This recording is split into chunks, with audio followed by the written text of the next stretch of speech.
Okie dokie, I believe we are all the way live. Hello and welcome to my graveyard. I am your host of the evening, the Cemetery Man from Salem, Mass. Always taking names and kicking candy ass, live and in living color here with you only on Grande's Graveyard. And tonight we go through the old ringer. Tonight we count down my top 10 worst / least favorite horror movie sequels of all time. Yes, I'm very excited here tonight on Grande's Graveyard. I know I shouldn't be. I really should be in a body cast. I should be in a sling. I should have bandages wrapped around my goddamn head because tonight we're going to suffer through all of the pain, the torture, and the misery that these awful, atrocious horror movie sequels have offered to I and you and the rest of the whole natural world here tonight on Grande's Graveyard. So I'm excited, but reluctantly. I hope this ends up being a very entertaining show for you, the viewer, for me, the host. I don't know how entertaining or fun this is going to be, but we just may blow an aneurysm. We just may go crazy. A gasket may be blown.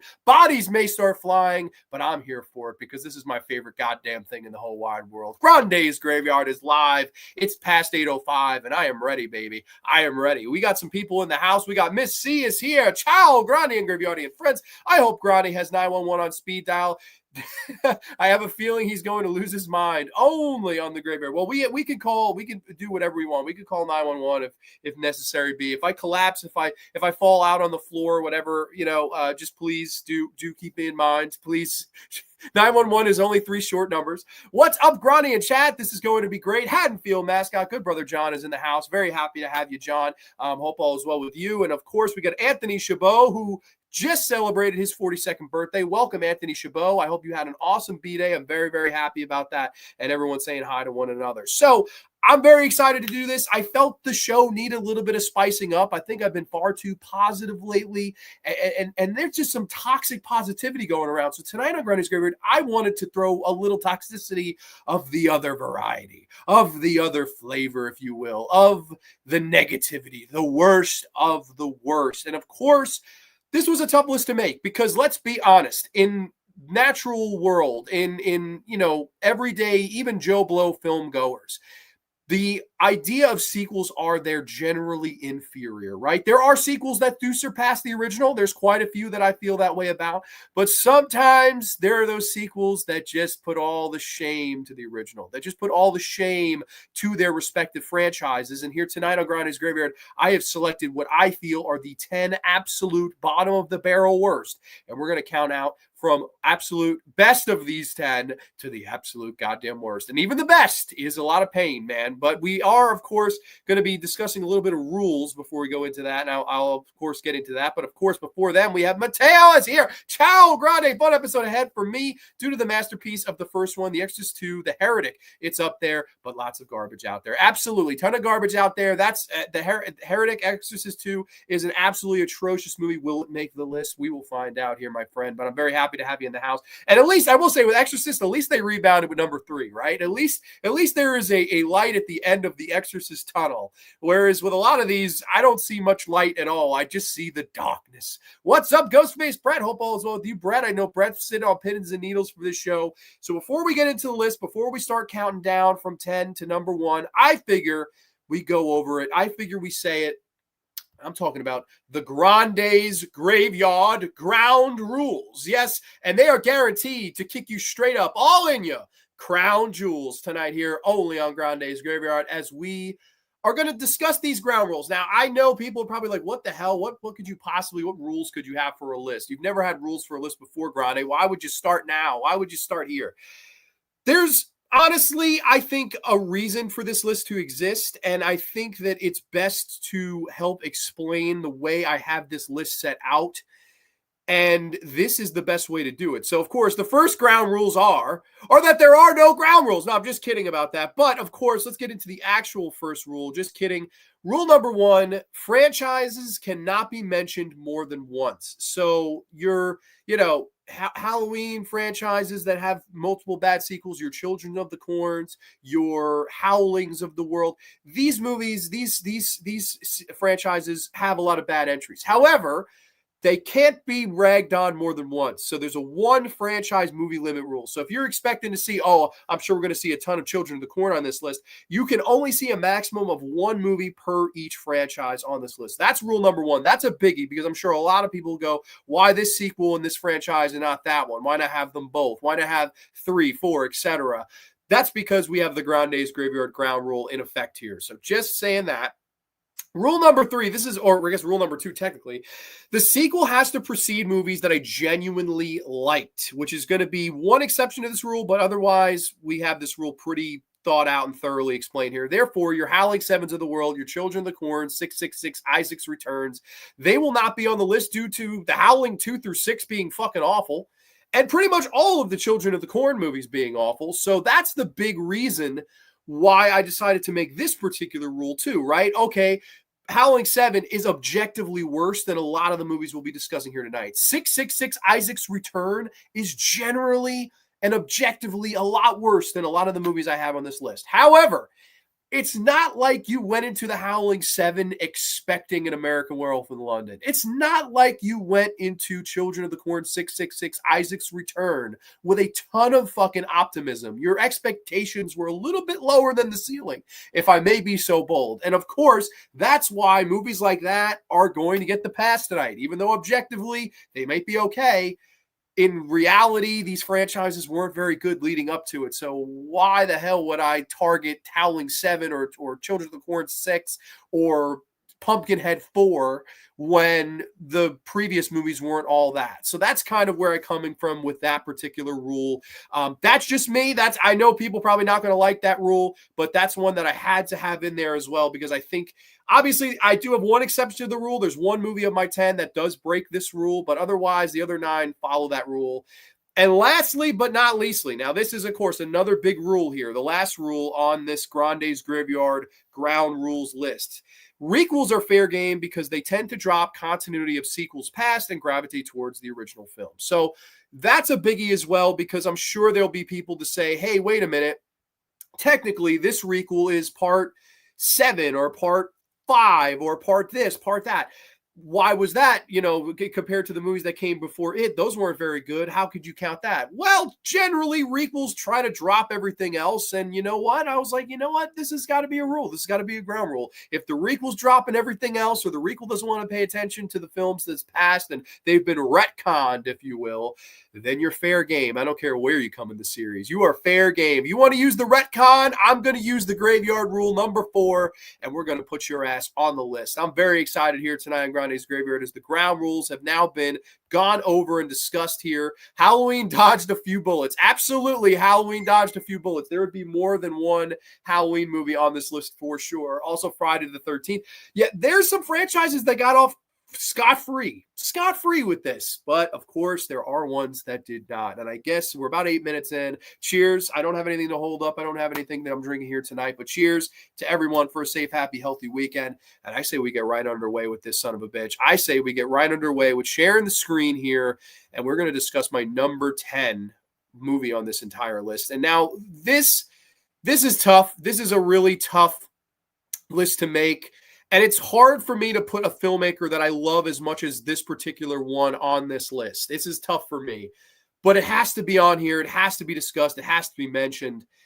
I'm talking about this movie from 1984. I'm talking about Wes Craven's The Hills Have Eyes, Part 2. Yes, The Hills Have Eyes, Part 2. And we've got a brief plot synopsis. A group of bikers heading to a race become stranded in the desert and find themselves fighting off a family of inbred cannibals who live off the land. Yes, The Hills Have Eyes, Part 2. Now, of course, this movie always gets mentioned in a few different breaths. Of course, number 1 being the dog flashback scene, which everyone seems to know. It's the most infamous thing about this particular film. But I think there's a bigger point and bigger thing to be discussed here when it comes to The Hills of Ice Part 2, and it's the fact that Wes Craven was in trouble. Wes Craven was financially starved. Of course, he was in and out of court. He was not in a good financial place around this time. And it's funny because you look around this time, you see movies that he directed like Invitation to Hell, which is one of my bottom Cravens. You see movies like The Hills Have Eyes Part 2, which is one of my bottom Cravens. But then you look in the same year of 1984, he made his greatest movie, in my opinion, which is the original A Nightmare on Elm Street. It is quite something that you make your two of your worst movies in the same year, and you also somehow make your opus. I mean, that's something that will be studied forever. Now, of course, this was the movie that he shot to finance A Nightmare on Elm Street. He shot this prior, and then, of course, this was released after A Nightmare on Elm Street. It got its wide release more so in 1985. It was August of 85 where this movie got its wide release. However, it was done, it was completed, it was shot, edited, the whole 9 yards prior to him taking, the set at New Line Cinema to shoot Nightmare on Elm Street. This I can forgive in a lot of ways because Wes Craven was acknowledging the fact that this was not a movie that he ever wanted to do. He had said all he wanted to say with the original Hills Have Eyes. And the original Hills Have Eyes is one of my favorite movies ever made. Like, I love the original Hills Have Eyes. I love everything about that movie. That's, to me, 1970s horror 101. The exploitative grindhouse drive-in, casting people with actual deformities, the nice American family that didn't want to kill, but they didn't want to die. And of course, they're traveling to the city of movie stars and fancy cars. And of course, stay on the main road. They're told to stay on the main road, but they don't listen. And of course, they have to reap what they've sown. And I don't know, there's everything to love to me about the original movie. Sacrificing your own mother in order to protect you and your sibling. The whole battle towards the end to get the baby back. And Ruby! All the great characters named after the planets, right? Mercury? Hey, Mercury, this here's Mars. I mean, just some of the best stuff. I love the original Hills Have Eyes. It's one of my favorite movies.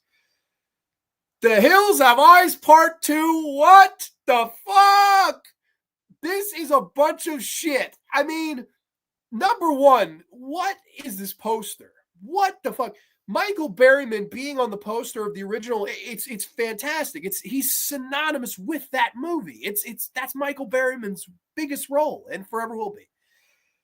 If you've seen the original Hills Have Eyes, you know that, of course, Beauty and Beast, the dogs, of course, Beauty, she gets killed, but Beast rips fucking Michael Berryman's throat out. He gets his larynx bit out, his jugular ripped out. I killed your bitch. And the dog kills him and chews his fucking throat out. He bleeds out like a sieve.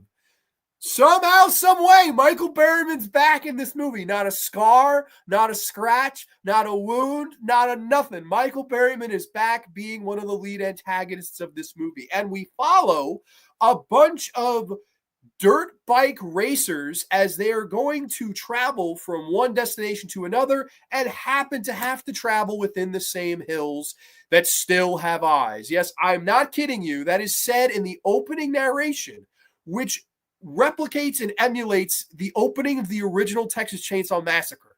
We see yellow text going up from the screen and an over-dramatic dubbing of this guy narrating, the hills still have eyes. I mean, when I first saw this, I was like, what in the fuck are you doing? You got to be fucking kidding me. Taking a page out of Texas Chainsaw Massacre's book. Well, they'll do one better. We'll take a page out of the Friday the 13th book because the composer, the musical score of this film is done by none other than Harry fucking Manfredini. And I love Harry. I love his score to House. I love all of his Friday the 13th scores. I'm a huge Harry Manfredini fan. What you have here is basically the same soundtrack that you would see in any Friday the 13th movie. It is actually to the point where it is comical how much like a Friday the 13th score that this one is. To the point where it's like, I'm watching a Friday the 13th movie that's just basically in the hills. That's all you're watching. No Jason. We have Michael Berryman as Pluto back, who's perfectly fine. And of course, the shittiest character of this entire movie, the Grim Reaper. Yes, the Reaper sucks, as of course one of the characters in the film says. Kevin Blair, a.k.a. Kevin Spiritus, who would go on to be in Friday the 13th, Part 7, A New Blood. He's in this movie as one of the male leads. And we follow some of the worst fucking characters that you can imagine. And that's going to be a theme throughout this entire list, is bad characters, bad writing.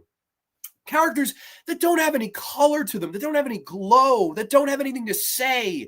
Just generic Eric characters. And man, this movie's full of them. We have one couple that's boringer than a piece of toast. We have the blind lady whose boyfriend tries to surprise her by wearing all sorts of masks to keep things kinky, I guess. I don't fucking know. We have Bobby returning from the original Hills of Eyes, the same actor. I mean, Houston is his name. I can't think of his damn name off the top of my head. Robert Houston's his name.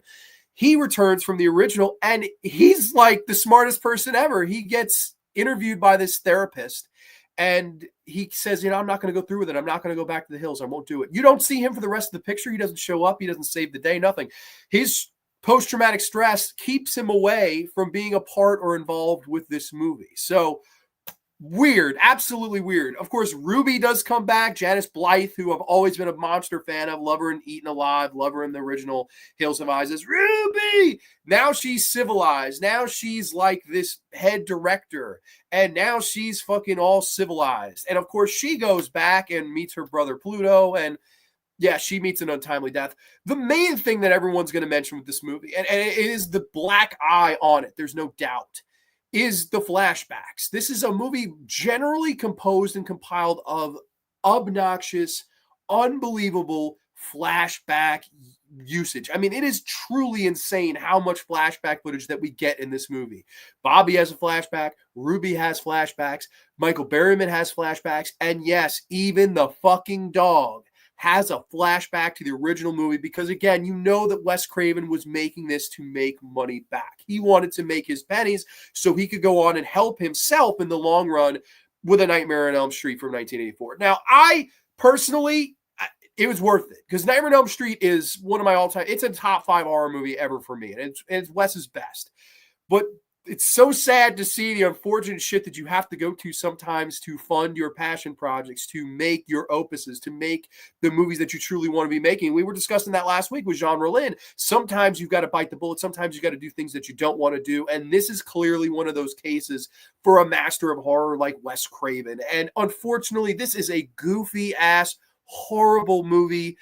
It's a slasher movie essentially with no gore. There's maybe one blood squib neck kill in the entire movie. There's atrocious sets that are, of course, supposed to be the hills.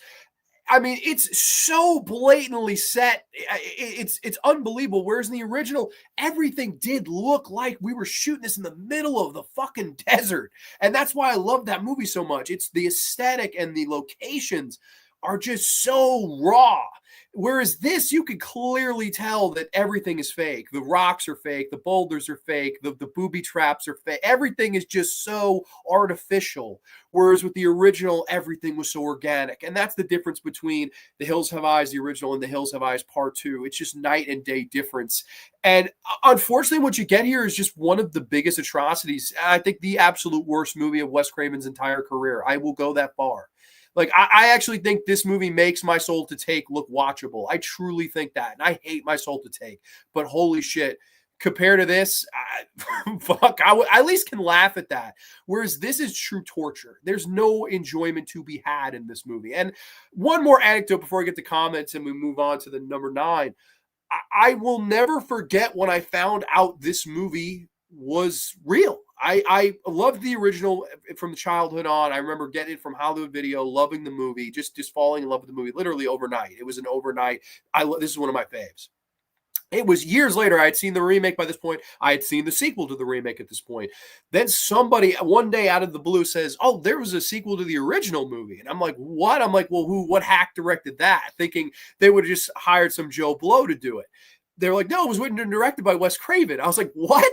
So, I mean, I was hyped when I first saw this. I was really young and impressionable and stupid. And of course, once I hit play, I realized how stupid I was. I was like, "Oh shit." Like maybe 5-10 minutes in, I was like, "Yep, I'm in trouble." Like I immediately knew it. I was like, "Oh shit." Like I knew this was too good to be true. There would probably be a reason I didn't know about it for all this time. And then, of course, when I finally did stumble upon it, I was sorely sad and of course, mistaken, thinking it might be worth a damn. And it's unfortunate. It really is. I mean, I don't think this is a movie that ever needed a sequel. And I know that they wanted to make him do Last House on the Left Part 2. That was a big thing discussed that nobody ever mentions, was they wanted Wes to come back and direct that. But of course, because of the success of Elm Street, he was able to kind of tiptoe out of danger on that. And he does Deadly Friend instead in 86 and signs the 3-picture deal with Serpent in the Rainbow and Shocker and The People Under the Stairs in like 87-ish era. That's where he went on to do those movies. So he got away from that. And of course, the guy they were going to bring in to do The Hills of Ice Part 2, which would have brought David Hess's crew back, which would have probably been just as big, if not a bigger piece of shit than this. The guy they wanted as a replacement was none other than Danny fucking Steinman, who is, I love Danny. I always did. I'm a Friday 5 truther. I love Friday 13 Part 5. Danny Steinman, Savage Streets. Love Danny. May he rest in peace. I just don't think that ever would have worked. I don't think you could ever do a sequel to that. And you clearly couldn't do a sequel to this. It just, you were barking up the wrong tree, unfortunately. And The Hills of Ice Part 2 to me is forever one of the all-time worst horror movie sequels. It has to be mentioned because it's just truly that atrocious. So let's get to comments. Let's see what y'all have to say. Mateo stabbing me in the heart. Oh boy, with Friday the 13th, in my opinion, they only have one bad entry. Okay, well, we'll see if there's any Friday the 13th movies here on the list here tonight. I'm going to say Halloween Resurrection is a pile of shit. Ryan, the Hitman Hanley's in the house. What's going on, Ryan? Hope all is well with you. Halloween Resurrection is a piece of shit. I would say the president of Dangertainment and Busta Rhymes and Michael Myers is a killer shark in baggy ass overalls. Will that make the list? We will find out, my friend. We will find out. Stay tuned. Slasher Fred is in the house. For my top 10 worst sequel, I picked An American Werewolf in Paris. In the movie, you have the daughter of David Kessler, who is aware that she is a werewolf and she tries to commit suicide. Now, yes, American Werewolf in Paris is awful. Definitely worthy of making this list. I will not lie to you, it's not on my list, but it's certainly in the discussion of some of the worst sequels ever made, for sure. We have Brittany Ward in the house. What's going on, Brittany? This is why The Graveyard is so important. I didn't know the Hills Have Eyes movies were remakes. I've never seen this or the original. Oh, man, the original I would recommend. The second one, I would recommend you can stay away from it. You at least keep yourself within 20 fucking yards of the second movie because it is horrible. I love Wes Craven. The remakes to these aren't bad. Love the second. Okay, so you're more a fan of the sequel to the remake. That's interesting. That's a rare take there. I forgot this movie existed. I wish I could forget it existed. But like for me, this had to make the list. And it hurts me to put Wes Craven on a list like this, but there's no denying that, yeah, the original is one of my favorite pictures. So to see it fucking destroyed in this movie, and Pluto, it's just all of a sudden he's healed and he's fine and he's getting his ass kicked by Ruby and the blind girl kick Pluto's ass. But Pluto doesn't even kill anybody in this movie. He just fucking stands around with his thumb up his ass chasing these dirt bikers up a mountainside. That's it. That's all that fucking happens. And booby traps that look completely styrofoam fall on them. That's it. That's all you get with this movie, man. Mernzies Movie Mansion. What is up, Graveyard fam? They say a sequel is never equal. Oh, shit. My man throwing out the rhymes. Merns, hope all's well with you, buddy. Sometimes sequels are better, like with Basket Case. I loved 1, but part 2 was fire, all caps. Interesting. I would go part 1 there. I agree with you on Hills part 2. Yeah, no, 100%. Thank you. Craven had to go down to come back up. And that's, we were talking all about that last week. That's definitely something you do. Like you look at almost all of these filmmakers that went on to be successes or went on to be quote unquote masters. They all had shit somewhere, somehow there was some shit. Now, some get luckier than others. Some fail upwards. Some never get the chance. But I think with Wes, this period of his career is really interesting if you look at it because you have all this shit. But then right in the middle, you have not just a needle in a haystack. It's like a gold coin in the pile of this shit that if you find it, it's one of the all-time greats. But you've got to dig around the shit, unfortunately. Nightmare on Elm Street is like iconic. Gotta love Freddy. Absolutely. People Under the Stairs, one of my faves. Love that movie as well. Joe Mama's in the house. Yo, Joe Mama, what's going on, buddy? Hope all is well with you. If Danny Steinman made part 2, it would have been The Hills Have Yiddies part 2. Yeah, for sure it would have been. I mean, if he had done Last House on the Left part 2, you totally could have guaranteed there would have been some hardcore sex scenes in there too, because that was Danny loved that shit. He loved sleaze. That's why I always really liked Danny. And it's unfortunate because we're talking all about Craven and how he had to go down to come back up. Danny's a guy that started down, made a ton of porn, did Savage Streets, which is a banger, didn't draw much money, made Friday 5, drew money, but it, of course, was a letdown in the eyes of the producers like Frank Mancuso Jr. and all the people at Paramount. And they said, you're done. And he never directed another movie. Sometimes that's how it goes. It's kind of sad, but people talking in the chat. The Hills Have Eyes Part 2, man. An absolute slam dunk for one of the worst horror sequels out there. To me, it had to be on this list. It's just a shoo-in. It's just a must when you're talking about some of the worst horror movie sequels of all time. And of course, In that vein, we have another part 2. Yes, this is one that came out a long, long way down the line from that, but it's a sequel to another one of my favorite horror movies. I would say this is one of my favorite horror movies of the new millennium, of the 2000s. I think it's probably the best horror movie of the year that it came out, of course, in the year 2000. But tonight, unfortunately, at the number 9 slot, I am talking about its sequel. I am talking about Mila Kunis in American Psycho 2. I'm talking about it. The All-American Girl. Yes, my God. Brief plot synopsis. A girl named Rachel Newman has developed a taste for murder and will stop at nothing to become a college professor's assistant. Yes. And now this is directed by Morgan Freeman. And now I know what you're thinking on the other side of the screen or the phone or the laptop or the television set. I know what you're thinking in your heart of hearts. I know what's going on in between the ears here. You're thinking Morgan Freeman. You mean like the great talented actor from movies like The Shawshank Redemption, from Kiss the Girls, the man that we all wish could just narrate our lives like he did The March of the Penguins? No, is my answer to that. No. The guy from Seven, the guy that caught the 7 deadly sin killer, Kevin Spacey. No, you son of a bitches. I'm not talking about the Morgan Freeman that we all know and love, the legend. I'm talking about Morgan J. Freeman, who would go on to write and executive produce episodes of Teen Mom. That Morgan J. Freeman is our wonderful director of the evening for this turd, American Psycho 2, All-American Girl. Now, when I first heard about this movie, I won't lie to you. I know I should have smelled the shit from a mile away, but I didn't smell the shit, and the reason for that is Mila Kunis.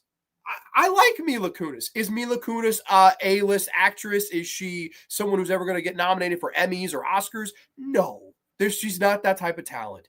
Is she easy on the eyes? Abso-fucking-lutely. I love that 70s show. I love Black Swan, if you've seen her performance in Black Swan.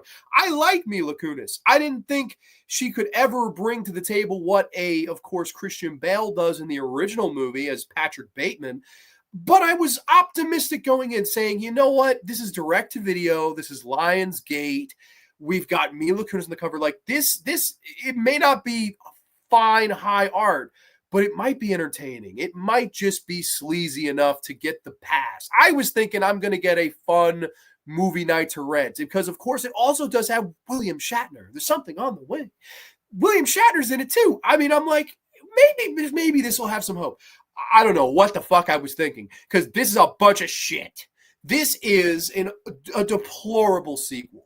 The story goes that they were filming All-American Girl, which was going to be just a separate serial killer movie, the movie that we get with Mila Kunis killing off people in her class, yada, yada, yada, blah.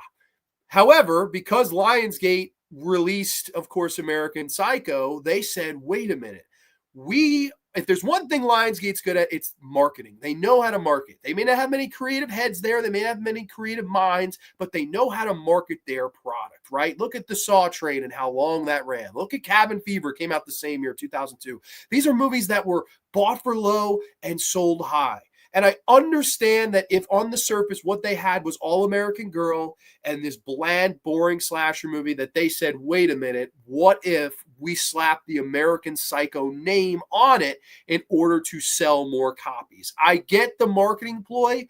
I get putting a beautiful woman in red with a fucking sickle on the cover. It makes sense. I know whoever marketed this had a brain.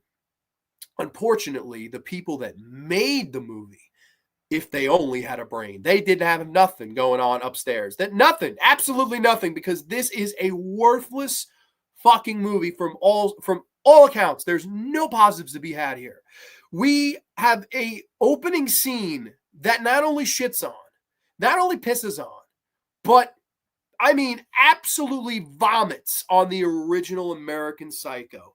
The movie opens with Mila Kunis' character as a child and her babysitter sitting in a fucking dining room, and they're, of course, in the dining room of Patrick Bateman, who's Christian Bale's character from the first movie. They're tied up, they're gagged, they're crying, and we never see the guy who's playing Patrick Bateman. He's just on a knee and cutting one of the people up.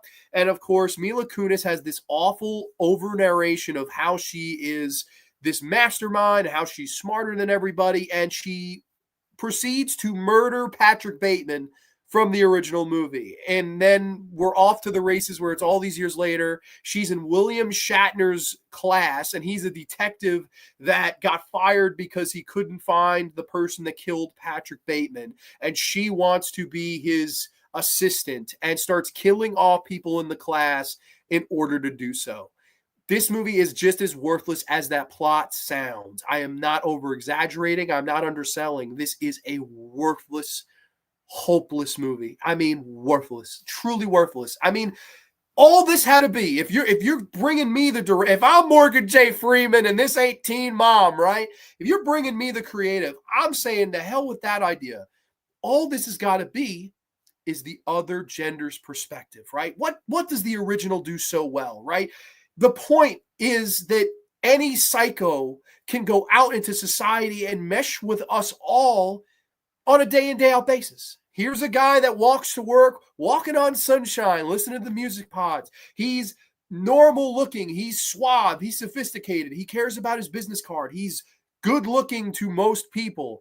But we see what goes on behind closed doors. We see his regiment in the shower, his workout routine while watching the Texas Chainsaw Massacre. We see how the everyday common man is and can be a killer, can be a American psycho. And that's the brilliance of it. And Christian Bale, that's the movie that put him on the map. I mean, I don't know if Christian Bale has this sparkling, dazzling Oscar career if he doesn't do American Psycho. Now, obviously, I know it's not the movie that made him, an Oscar winner or an Oscar nominee, but I think it put him on the map. I think a lot of people took note. And 25 years later, we're still here. American Psycho is still a fucking classic movie. It's been a fucking quarter of 100 years. And we're still talking about American Psycho. That's how important and good that movie is. And I think it had so much to say, and it's so well written, so well performed by Bale. Mary something is her name, is the director. She does a really good job. It's not Mary Herron. I want to say Mary Herron, but she did Pet Sematary 1 and 2. She just great, really good direction. She got it. Morgan J. Freeman didn't get it. And to me, the whole thing, what this should have been was the whole gender swap. We saw it from the male perspective. Let's see this type of story from a female perspective. Here's this beautiful woman, Mila Kunis, a total 10, landed Ashton Kutcher and all these people. Totally gorgeous. What is going on behind her closed doors? What is going on in her mind? Go explore these roots and go feminine with it. Go for it. Why not? But instead, they make this a fucking movie where she kills people over trying to become a fucking assistant. That's it. That's all you get. The one guy that she tries to trick because he's filthy rich and she knows he's going to buy his job. He's going to buy the assistant role, and she gets drunk with him, goes to a nice dinner with him, and then they're about to have sex, and he goes, I don't have a condom. She goes, I'll go get one. She strangles the guy with a fucking condom.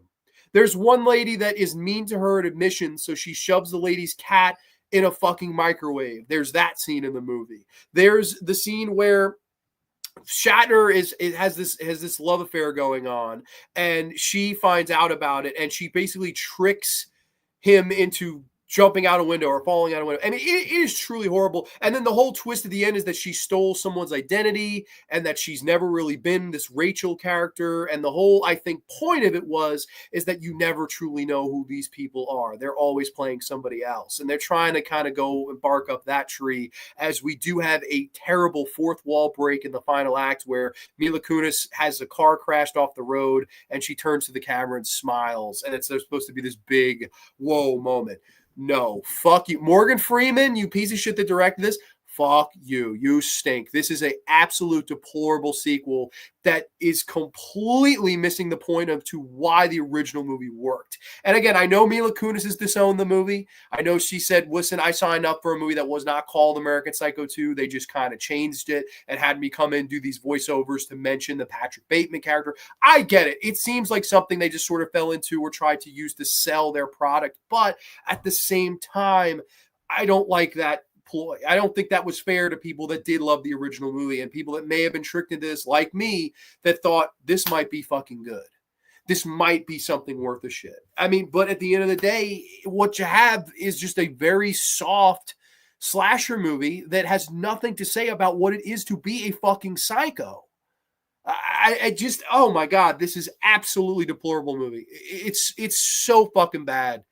And I again, before I get to comments, I don't think, like I said, Mila Kunis is to blame. And I understand what Lionsgate did. I get why they did what they did. It was slimy, but it was smart. I would say that. I think at the end of the day, though, you really, I mean, this is a movie that no one remembers, right? We want to talk about the original movie that 25 years later, everybody remembers American Psycho. We went to screenings locally that people dressed up as Bateman. And hey, Paul, do you like Huey Lewis in the News? Everyone remembers that movie. This movie, it's like it never happened. It isn't. And I shouldn't be shining light on it. I shouldn't be talking about it. I should just try to pretend that it doesn't exist. But unfortunately, it does exist. And yeah, look-wise, it's not surprising this is a guy that's going to produce fucking Teen Mom. Because basically what it looks like is a bunch of fucking bad Teen Mom episodes starring fucking Meg from Family Guy. Yes, American Psycho 2, one of the absolute worst in my humble opinion. Slasher Fred's got his number 9 here. Class of 1999 to The Substitute, which is the final movie of the class of trilogy, starting with the class of 1984, which is a great movie. You have Sasha Mitchell as this android in the school. Talk about being the teacher's pet. Yeah, absolutely. Do you consider Firestarter Rekindled to be the worst sequel? That one did not make my list, to be perfectly honest with you. However, the Firestarter remake was fucking bad. I will say that. This movie was pure garbage. I fell into the trap because I adore the first one. Yeah, and I did too. I'm in the same boat. And like, I thought, Mila Kunis, what an interesting choice. Now, again, if you were making the movie I wanted to make, I would have got somebody else. I 100% would have got somebody else. Not that Mila's not pretty enough. I think she has the screen presence. I don't know if she's going to have those acting chops. I don't know if anyone's going to have the acting chops that Bale did. Bale, that's a once-in-a-lifetime performance, and he should have been nominated for something, but because it's a horror movie, of course, you're not going to really get that. However, he made a career of playing great characters, and he's a tremendous actor. With this, you definitely had to get somebody that knew what they were doing better than Mila Kunis. Now, again, no disrespect to her, I just would have picked somebody else. But that poster says it all. They got me to watch it, so joke's on me.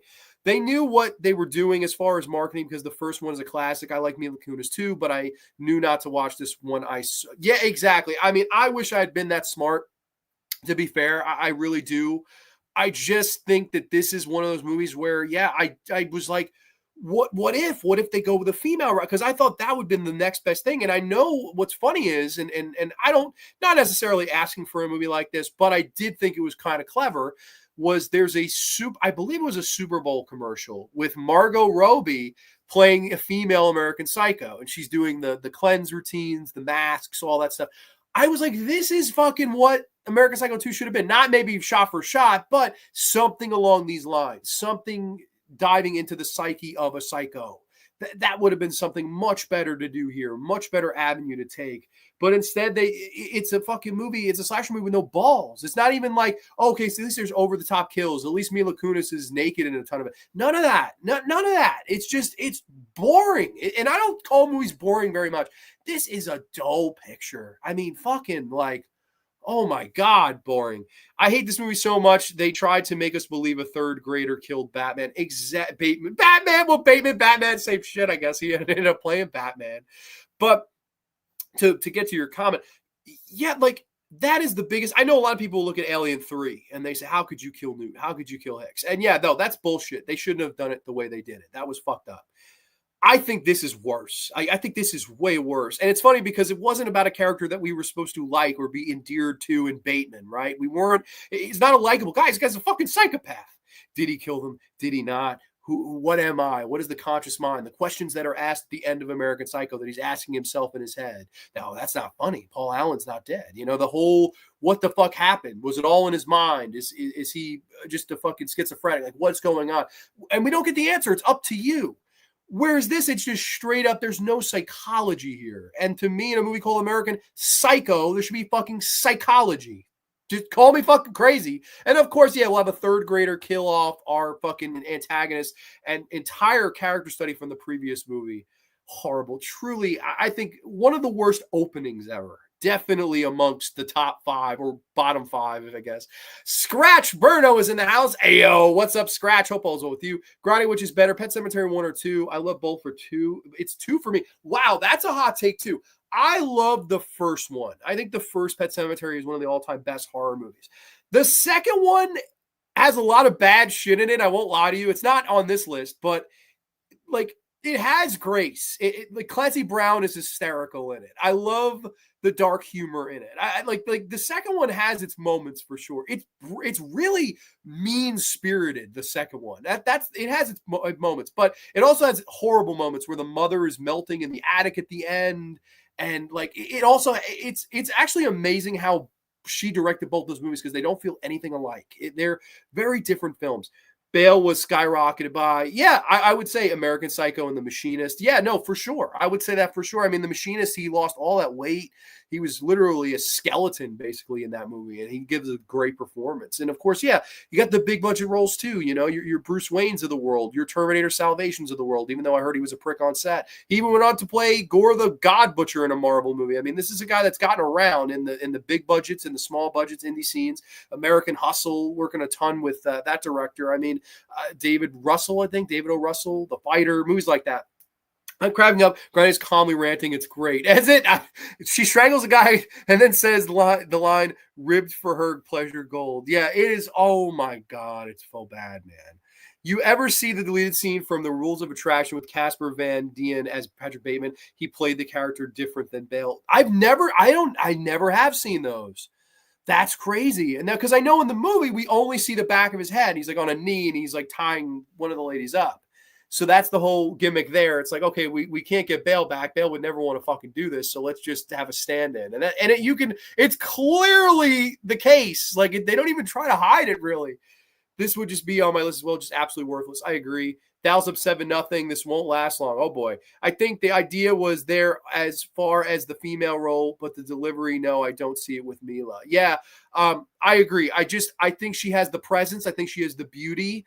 I don't think she has the acting chops for it. I really don't. It would have been interesting to see what she could have pulled off, but that's a tall task to ask fucking anybody. And unfortunately, American Psycho 2 is a movie that suffers greatly because of that. American Psycho 2 comes in at the number 9 slot. Grief World, good brother Nate's here. Yeah, I heard nothing but bad about this film. I don't know anybody that likes American Psycho 2. If there is one of you brave souls in the chat that do like this Morgan J. Freeman picture, please let me know. But in the meantime, I'm going to move on to number 8, of course, the number 8 worst horror movie sequel of all time. This one from the year 2009. This one, I don't know, would be on many people's list. I know a lot of people most likely shoot towards some of the later sequels, but for me, this is the absolute worst one. No questions asked. I'm talking about this movie here from 2009. This is Wrong Turn 3, Left 4 Dead. I fucking wish I was Left 4 Dead instead of having to watch this movie again. But we have a brief plot synopsis. When their transfer bus crashes in the West Virginia forest, a group of convicts and corrections officers meet a rafter who is on the run from cannibalistic man Three Finger, who has murdered her friends. Holy shit. This is an abortion. It's an abortion. And I really enjoy Wrong Turn 1, and I really enjoy Wrong Turn 2. I think they're fine pictures. I think Wrong Turn 1, the Stan Winston's effects, Eliza Dushku, fucking Emmanuel Tariki, Jeremy Sisto, really, Desmond Harrington. I like the cast. I like the vibe of the movie. It's like a mainstream budgeted exploitation picture in the early 2000s. I always thought it was like a daring movie to try something like that. And while it wasn't a monster hit at the box office, it made enough profit to warrant the direct-to-DVD sequel known as Wrong Turn 2, Dead End, which I think is the best Wrong Turn movie. Now, I know there's a big fight between the people that are the original truthers or the sequel truthers. That's fine. I think they're both good. I think there's arguments to be made for either. I like the second movie because, man, I just thought Joe Lynch got it. He got slasher movie characters right, playing with the stereotypes. Okay, we always have a jock. We always have a bimbo. We always have a goth girl. We always have an asshole. But each one of them were given different character traits as opposed to what their stereotype said. The goth girl is the final girl, not the girl that you think is wimpy and is going to overcome it and become tough by the end. She's like the first one to go. I loved that. You have the jock character. He's not a dumb jock. He's actually sensitive. He cares what people think about him. He's one of the survivors as well. You have the asshole guy that, yeah, he's being a jerk, but eventually is a decent guy, and we see that in the movie. Like, it did the little things right. To me, what a low-budget direct-to-DVD slasher movie should do is tone up the violence, because, again, the gloves are off. We're directed. We can be unrated as much as we want. The violence can go so far. It can go. And I love that. And I think the second movie does that in spades. The woman in the opening gets cut in half on the middle of the road, the game show aspect of it, and the people getting shot with the bow and arrows and things like that. I love Wrong Turn 2. I think Wrong Turn 2 is a very good sequel from top to bottom. I always say it's a better Texas Chainsaw Massacre remake than the actual fucking shitty 2003 movie. But I digress. I was excited for Wrong Turn 3 when this came direct to DVD. I remember it like it was yesterday. I rented this one from Hollywood Video. There's still rental stores were going around in 2009. They were on their way out, but I remember the poster being in the window. I remember being so excited to watch Wrong Turn 3. I was like, oh my God, Wrong Turn 3. I wasn't old enough to rent it. My dad had to come rent it. This is 12-year-old John Grande, very fucking excited for a Friday night at the movie store and to fucking rent Wrong Turn 3. I remember the whole display of this movie. I was so excited. I've never, well, I wouldn't say never. There's 7 more movies to come. But very rarely do I get as disappointed as I did with this particular movie. So disappointing. And I think on paper you had a good idea and concept. The idea and concept sounds like Assault on Precinct 13, which is one of my favorite John Carpenter movies. We have convicts, we have cops, we've got a prison bus. They get run off the road and they have to form an alliance, a union, if you will, to take out the cannibals. It's us versus them. Can these unlikely teammates get together in here? If not, they'll be eaten, victimized, and conquered by the cannibals out there. That's a great fucking idea for a third movie. Let's end the trilogy with a bang. Let's have a ton of gunfighting and violence and brutality and character stories and arcs and things like this. There's none of that in this fucking movie. None of it. None of it. You don't have a monster of fucking cannibal clan. You don't have a bunch of fucking hillbillies. You've got one and his buck-toothed, ugly-ass kid who's such a fucking dipshit that he can't kill anybody in this movie. I'm three-toothed. I'm fucking three-finger son. Three-finger is all over the market. Oh, can you escape Three-Finger? Buddy, you didn't fucking call him Three-Finger in any of the other movies. You never called him fucking Three-Finger. What 3 fingers? 2 in the fucking pink and 1 in the fucking stink? Which 3 fingers are you talking about? This is horrible. It's atrociously bad. We open up with these dumbass rafters having sex in the middle of the fucking rocks. And, oh, I could hold this yit all day long.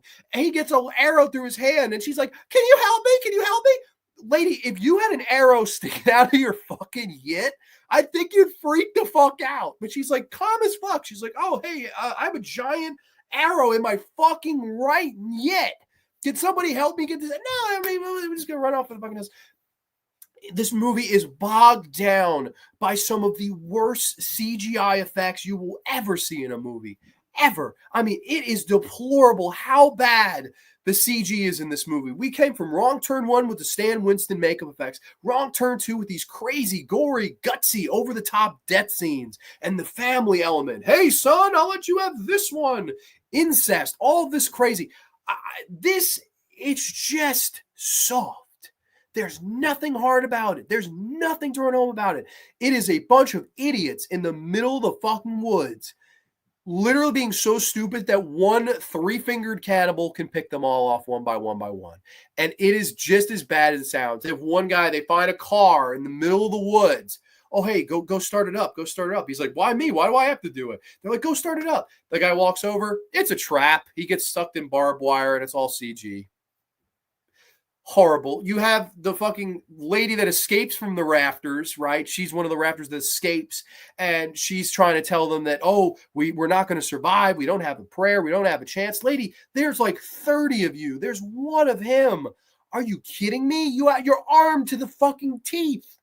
Armed to the teeth. And you don't have a chance at beating this one cannibal that has fucking 3 fingers. It's just unbelievably bad, this movie. Unbelievably bad.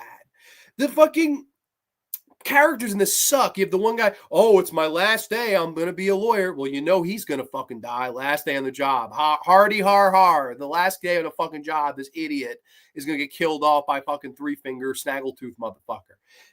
That's there, which I just don't. Oh my God, horrible. All these characters, I will say, I think it's funny. They all sort of have British accents, even though this is supposed to take place in the middle of the U.S. I know, obviously, all the actors were British, so that's hence why. But still, it's just kind of odd thing about this movie. And like to me, the whole idea of the characters are just dropped here. I know they initially wanted to bring Eliza Dushku back. That was the whole goal for this. They wanted to bring Eliza back and have her be the lead, to have the whole character of like, I played these games before, I've been here before type of situation. And I would have been all for that. I love Eliza Dushku. Now, this would have been around the time where her career was continuing to flop, right? Movies like Open Graves and shows like Dollhouse that didn't get a second season. It's a shame. Eliza Dushku is one of those people that deserved a lot better because she's gorgeous and had a lot of talent, but the business just always seemed to bite her in the ass for whatever reason. And this would have been just another cherry on that sundae, man. This would have been.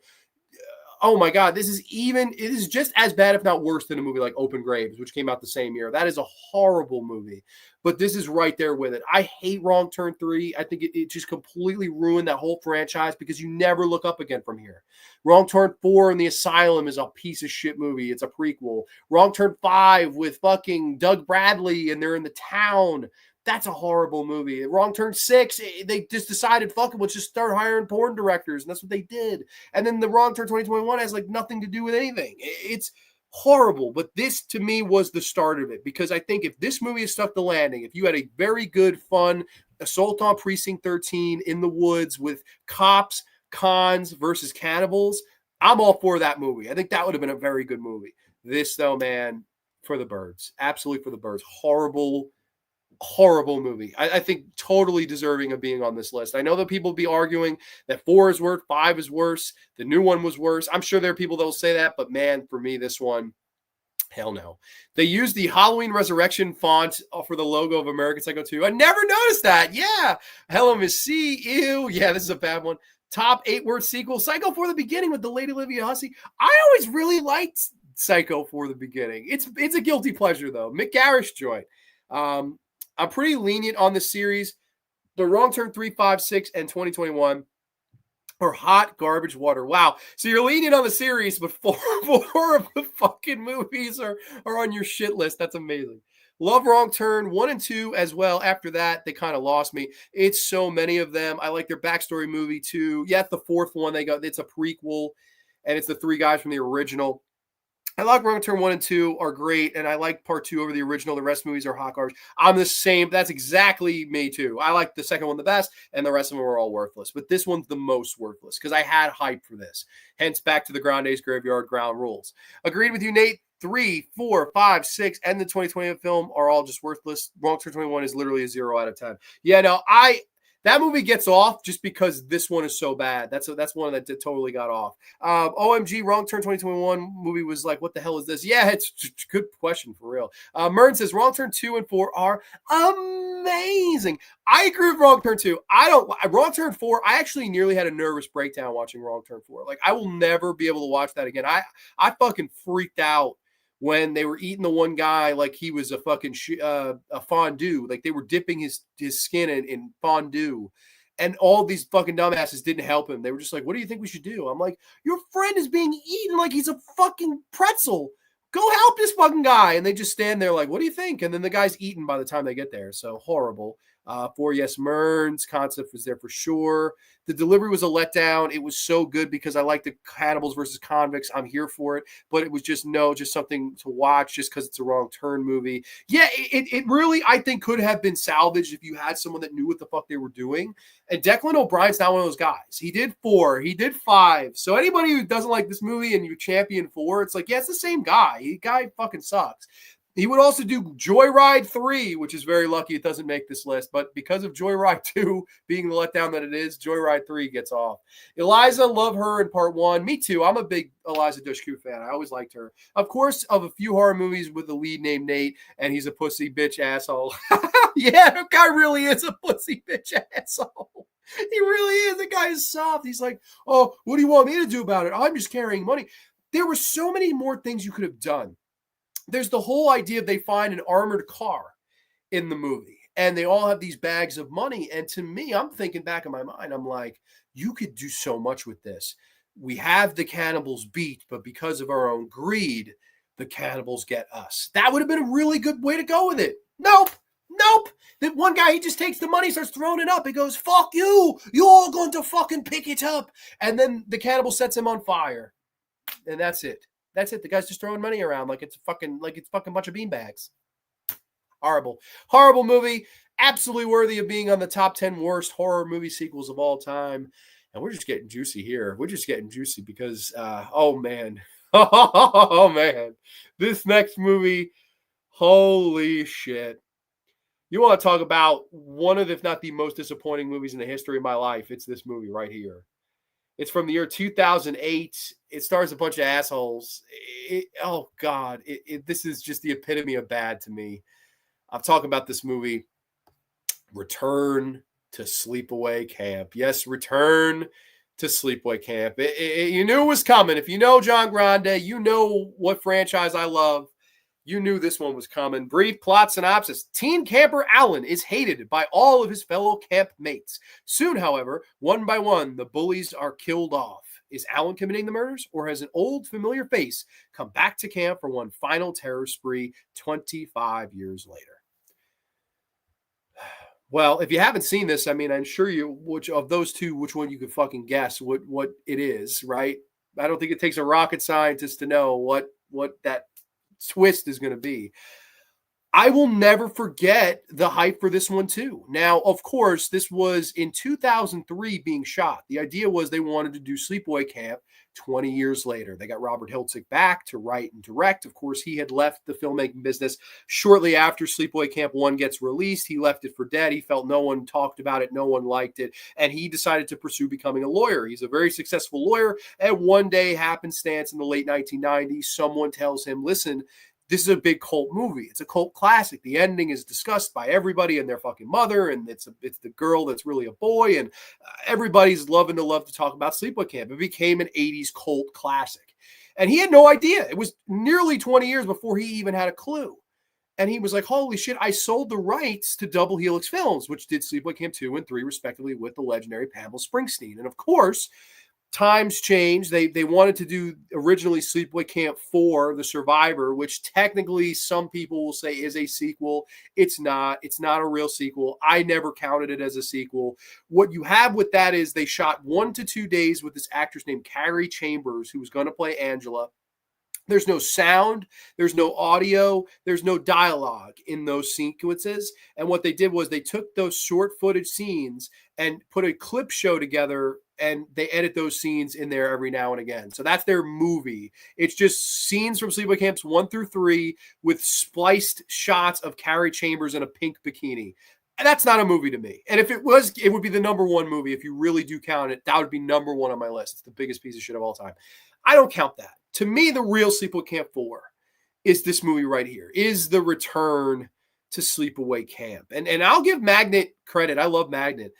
They marketed this smart. The fonts, the poster, like that's not bad cover art. I like that. That's actually pretty cool. It very much reminisces itself to the 1980s. The problem is the movie itself just lends itself in no positive way to anything.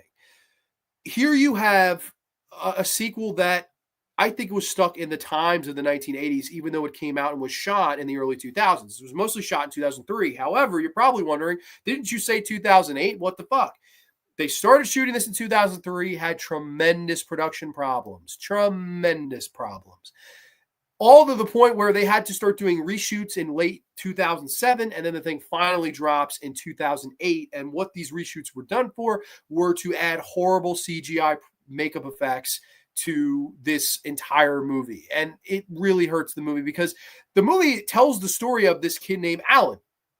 And unlike Felissa Rose's Angela, he's a kid that gets bullied, but he's bringing all of it on himself. He's a jerk to everyone. He's a nasty asshole to everyone. And his big running gag and line for the whole movie is your ass stinks, and he runs out the door, or he'll push somebody over, or he'll, take someone's food, anything to be a jerk himself. And thus, you as the viewer can't be endeared to him as a character because this guy's a fucking asshole without doing anything. I mean, this guy's a total asshole. He has it all coming on him. Like, yeah, if someone bullied you back, yeah, you had it coming, bro, because you're a scumbag. You're a douchebag. And that's the biggest disconnect to me between the original Sleepaway Camp and this movie. I know Robert, he didn't like the sequels. He didn't want any part to do with those sequels. He stiff arms them aside. I'm going to make the real sequel. Come on.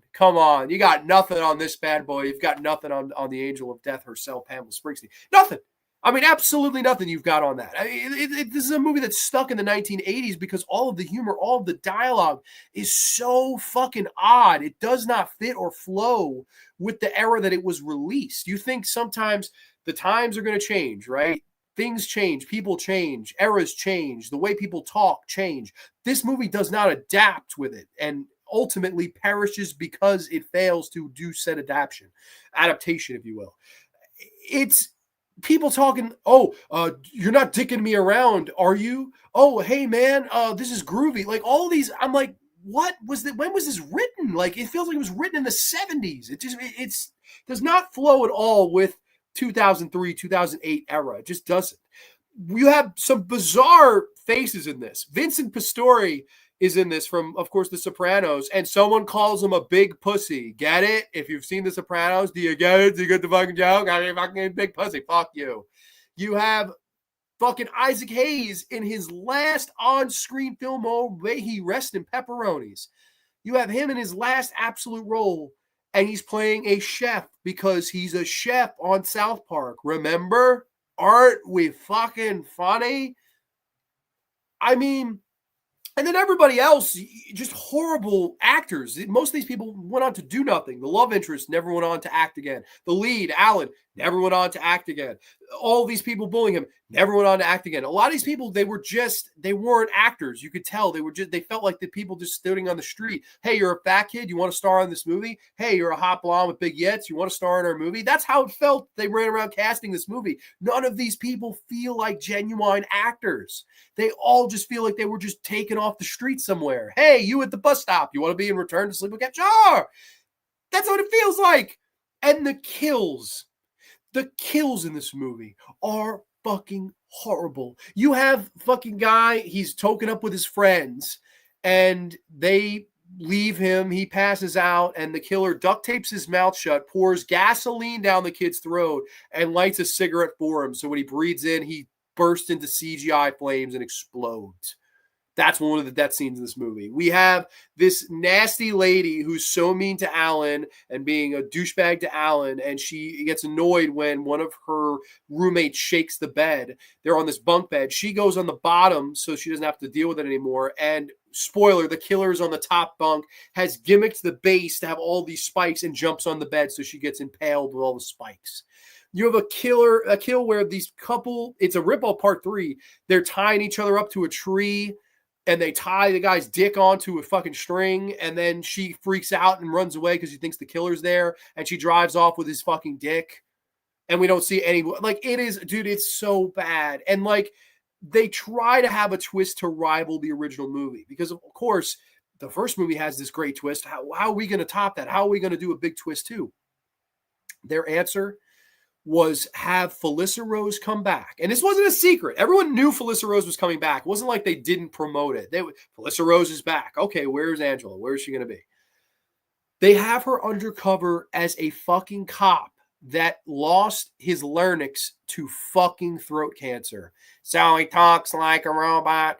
That's the fucking twist in this movie. They put Felissa Rose in a fucking sheriff's outfit, running around. You can clearly tell it's her, to try to trick us at the end. And then at the end, I was in disguise the whole time. I'm fucking crazy. And then she takes a crack at being the Pamela Springsteen character. She's laughing over the top. And then Angela! Jonathan Tiersten, they brought him back. And Paul D'Angelo, all these people from the original. Holy shit, man. It's horrible. It does nothing right. It's horribly written. You have nothing to say about the horrors of bullying, which you did have something to say in the original movie, where, of course, that's more of a fun 80s teen slasher movie. so there's not about what it has to say as far as, that, but I definitely think that had better kills. I think it had more to say. I think it had more brutality. That Meg when Meg gets killed in the shower, that is one of the coldest death scenes. And then Mel finds her and he's like, oh my God, like what the fuck? The way they find her body, I always thought that was a great, great, great death scene and post-death scene of like the cold feeling you get when he finds her body. That's great. And to me, to push these two movies to the side, the sequels, and be like, oh, this is the real sequel. Buddy, come on. This is awful. And I know Felissa Rose defended it for years. Not even she's going to defend this anymore because this was a horrible misstep. In fact, fun story before we get to comments. I saw the original Sleepaway Camp in New York City in a screening, and it was packed to the rafters. And funny enough, I don't know if anyone watches Jersey Shore, but Mike, the situation from the Jersey Shore, was in the theater because his brother is in the movies and one of the opening people. I was like, what the fuck? Like, I'm in a movie theater right now with Jersey Shore guy. Well, anyway, the movie plays, a lot of fun, New York City, Friday night, just a lot of really cool night. Robert Hiltzik shows up and took questions. Me being so bold, I think this would have been circa 2011. So, man, this one really disappointed me because you got to understand how big of a fan of Sleepaway Camp I am. I mean, that's my bread and butter. I love The Angel of Death.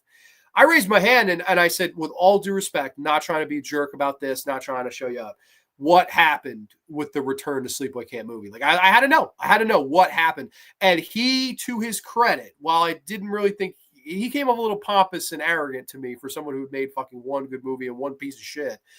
He said, man, it didn't turn out the way I wanted it. And, it's a shame. He says, we could have done a lot better. And he said, just every problem that there could have been happened. He didn't get into what said problems were. But I admit that I was endeared a little bit, at least he acknowledges that it's not a good movie either. It's not like he's up and, oh, people are crazy. It's a great movie. People that say it's bad are nuts. No, like, I appreciate that he acknowledges it's also a piece of shit. Like, I truly do respect him for that. But get in the comments here. I want to see what you guys have to say. Let's see where we were. Grande hates the Sleepaway Camp movie. What universe is this? Unfortunately, this is the universe of anything post Sleepaway Camp 3, which unfortunately is this movie. Dr. Hogg is in the house. What up, everyone? Welcome, my friend. I am ashamed to say Grande's Graveyard. I have never seen any of the Sleepaway Camp movies. I must, though, highly recommend 1 through 3. 1 through 3 are very good movies. I like 2 and 3 the best, of course. My top 7, really, I like The Rage Carry 2. That's another one I like. I actually like that because it's American Pie meets Carrie. That's all it is. It's a neo-horror movie. I don't know why. It's always been a guilty pleasure to me. The fucking idiot guys on the football team that all shave their heads because they're going to make it to the NFL. Like, oh, shit. That is a guilty pleasure for sure. But I always like that movie. Controversial opinion, but I don't think Return to Sleepaway Camp is that bad. I just see it as a role reversal of the first movie. Interesting. That is controversial because I do not know many that like this movie. Like, Sleepaway Camp fans, diehard fans like me, they generally do not like this movie. Fred, I agree. Let's see. Sleepaway Camp, is it giving Jason Voorhees vibes or ? Just asking.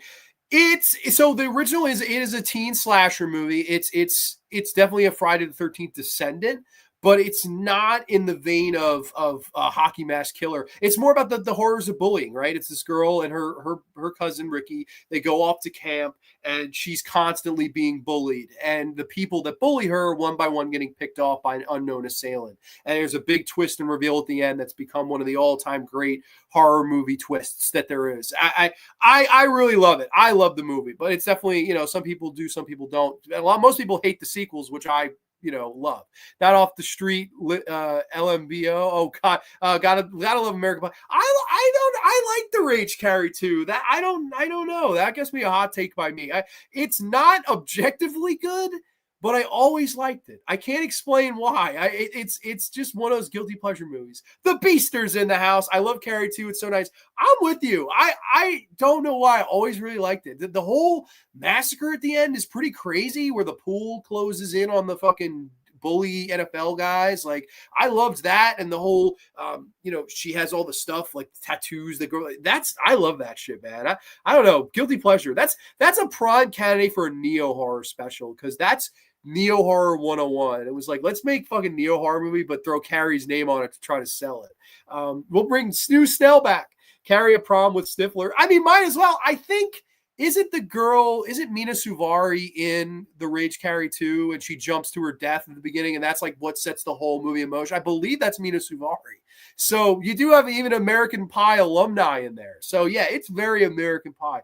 I didn't say I liked it. I said I didn't think it was as bad as most people do. Okay, so just not as bad of a movie as most people say, but I'm here to tell you, I think it's that bad. I really do. The Return to Sleepaway Camp, not it. Just totally not it for me. A movie that I just have always hated, and I think it's a disgrace. Comparatively to the rest of them, it really is a disgrace. However, this next movie might be my hottest take on this whole list. This really might be. I for the most part, like the first 4 movies of this franchise. I think the first 4 are really good. After that, it gets really dicey. There's some good, bad. There's some goddamn ugly. But for me, this one that we're going to discuss here next has always been the worst. And it's a movie that I know is controversial to not like because people say there are other ones in this series that are far worse. But for me, and what this movie spawned, what this movie was a result of, I think it has to be held accountable for that. And of course, this is from the year 2018. I'm talking about this movie right here, Halloween 2018. Yes, aka how I've always called it, Halloween Off-Screen, the movie. And we got the briefest of brief plot synopsises. Laurie Strode confronts her longtime foe, Michael Myers, the masked figure who has haunted her since she narrowly escaped his killing spree on Halloween night 40 fucking years ago. And yes, I added the fucking. This, to me, is the worst Halloween movie. And I know people will throw their stones. Worse than Halloween 5 with the man with the steel-toe boots and the Nicolas Cage mask? Yes. I like the barn scene in that movie. I like the laundry chute scene in that movie. Absolutely. I'll take that movie over this. I'll take Busta Rhymes. Trick or treat, motherfucker. I'll watch Dangertainment and Tyra Banks making a fucking latte over this. I would even take Rob Zombie's Halloween 2 with the white horse running around town. Is bad. That's a horrible movie too. But I would watch all of that, all of it, over this. And there's no question and if buts about it. This is my least favorite of the Halloween movies. And even people that dislike this new trilogy will say, you think it's worse than Kills? You think it's worse than Ends? Really? Yeah, I do, because this movie, before we even get into the thing itself, it's more to me than just a bad movie. It's a movie that spawned all of this horrible, heinous shit that has proceeded it. And we will see some of the movies on this list. I won't give you names, but I'm sure if you know me, you know the names. This is a movie that is resulting in the reason and state of the genre address that we are in right now. I think this is a big, big movie because of that. $10 million movie grossed over $250 million. It was a huge fucking hit. They were swimming in money. They didn't even know what to do with all this money. And then, of course, they do their 2 sequels. And then by the end of the third one, I think people realize, holy shit, these are not getting any better. And I think people just were like, you know what? Why the hell did we even like that? But I was the guy at opening night in this movie telling you from the word go that these movies are terrible, in my opinion. I hate the whole idea. Now, I understand you get to the question, you get to the point of how much can we say anymore with Michael Myers as a character. We've seen Michael Myers with the Thorn Cult and being summoned by the fucking gods of the fucking moon constellations. We've seen Michael Myers get his ass kicked by a fucking rapper. We've seen Michael Myers with a Kiss poster in his room, posters of Neil Peart and his mother's a stripper, beating up Junie from Spy Kids. Does there ever come a point when we've just said all that we've had to say with a character, as we demystified him to the point where let's just call it a day. Let's just fucking rest on our laurels. We made a ton of money. We made a ton of movies. Let's just drive off into the sunset and be happy with what we did. They didn't want to do that. And of course, the guy they bring in is none other than David Gordon Green, who had made a lot of good movies. I love Pineapple Express. I love that movie. I think it's a great comedy, great fun, stoner, buddy comedy, really fun movie. He made some other independent pictures. I know he was in talks for Hell and Ever to do that Suspiria remake. And thankfully, to God, they never let him do it. Instead, it's Luca Guadagnino, and he does a great job with that. I like the Suspiria remake. This didn't say him, and it didn't say Danny McBride, who, again, I like Danny McBride. I like Eastbound and Down. I think he's funny. I like This Is the End. I like almost anything he's in, The Foot Fist Way. Love Danny McBride. He's very funny. To write a Halloween movie? Really? Bad choices all around, from the writing department, from the direction department. And then let's just throw him in. Jason Cumhouse is the producer. So what you have here is a 3-headed shit-stained dragon that's going to change it all. We're going to inflate that pumpkin again, John Grande. The opening title credits even has the John Carpenter score with the pumpkin being reinflated, because we are reimagining this franchise. We are forgetting Halloween 2 all the way through now. This is the real sequel that you've been waiting 40 years to see. Horse shit is what I have to say to that. Horse shit. If you're one of the people, oh, it's not as scary if they're brother and sister, I respect your opinion. That's horse shit. Halloween 2 is a scarier movie than any of the David Gordon Green movies. Halloween 2 is a better movie than any of the David Gordon Green Halloween movies. That's a great sequel. Donald Pleasance and Sam Hain and the whole finale in the hospital, so good, man. Mr. Sandman, love the second Halloween. It's a great sequel. Halloween 4 is a much better movie than this, and this borrows a lot from Halloween 4. But there's no Halloween movie that it borrows more from than H2O, Halloween 20 Years Later, which, while I don't really like H2O as much as most people, I felt that that's Halloween meets Scream. And it's funny, I just put over the Rage Carry 2 for being Neo, whereas Halloween 20 Years Later, very Neo, very Scream-esque, right? Very self-aware, yada, yada, yada. The one thing H2O got right was Laurie Strode. It got her character right. It's been 20 years. She saw all of these people die that night. She has the post-traumatic stress. She's drinking, but she still has a life. She's a teacher. She's dating. She has her son, played by Josh Hartnett. She's still in society. She's still a working class woman. Like, I liked this character and usage of Laurie Strode in the Halloween 2 H2O movie. Loved how they used her, because she's still afraid all these years later. They have the great scene with her and Hartnett. Michael Myers is dead. And she's yelling at him and stuff like that she doesn't want him to go out. And I love her arc in that movie. Towards the end, she's afraid of him. She is totally scared of Michael Myers, but she realizes, I've not been living, I've been surviving. I've got to face the big bad wolf. I've got to fight him one last time. I've got to face my fears and fight my brother. And that's her whole arc. She closes the gate behind her, and it's round 3. She's calling him out. I'm not running from the fight anymore, motherfucker. I got an axe, and I know you're the Shape. I know you're the unkillable, unstoppable force, but I'm going to kill your ass. And that's the fun of H2O, is the finale, the fight at the end. Really good. Now, they ruined all that with Busta and the Dangertainment and the fucking ambulance driver that had his larynx crushed and she chopped off the wrong guy's head. I don't know. What's this now talk about Dangertainment? But that arc was good for what it was. I don't care. It lasted for 4 years. That was a good character arc. I like how they did her character arc in that movie. This movie destroys her character. It destroys it. She's still a drunk.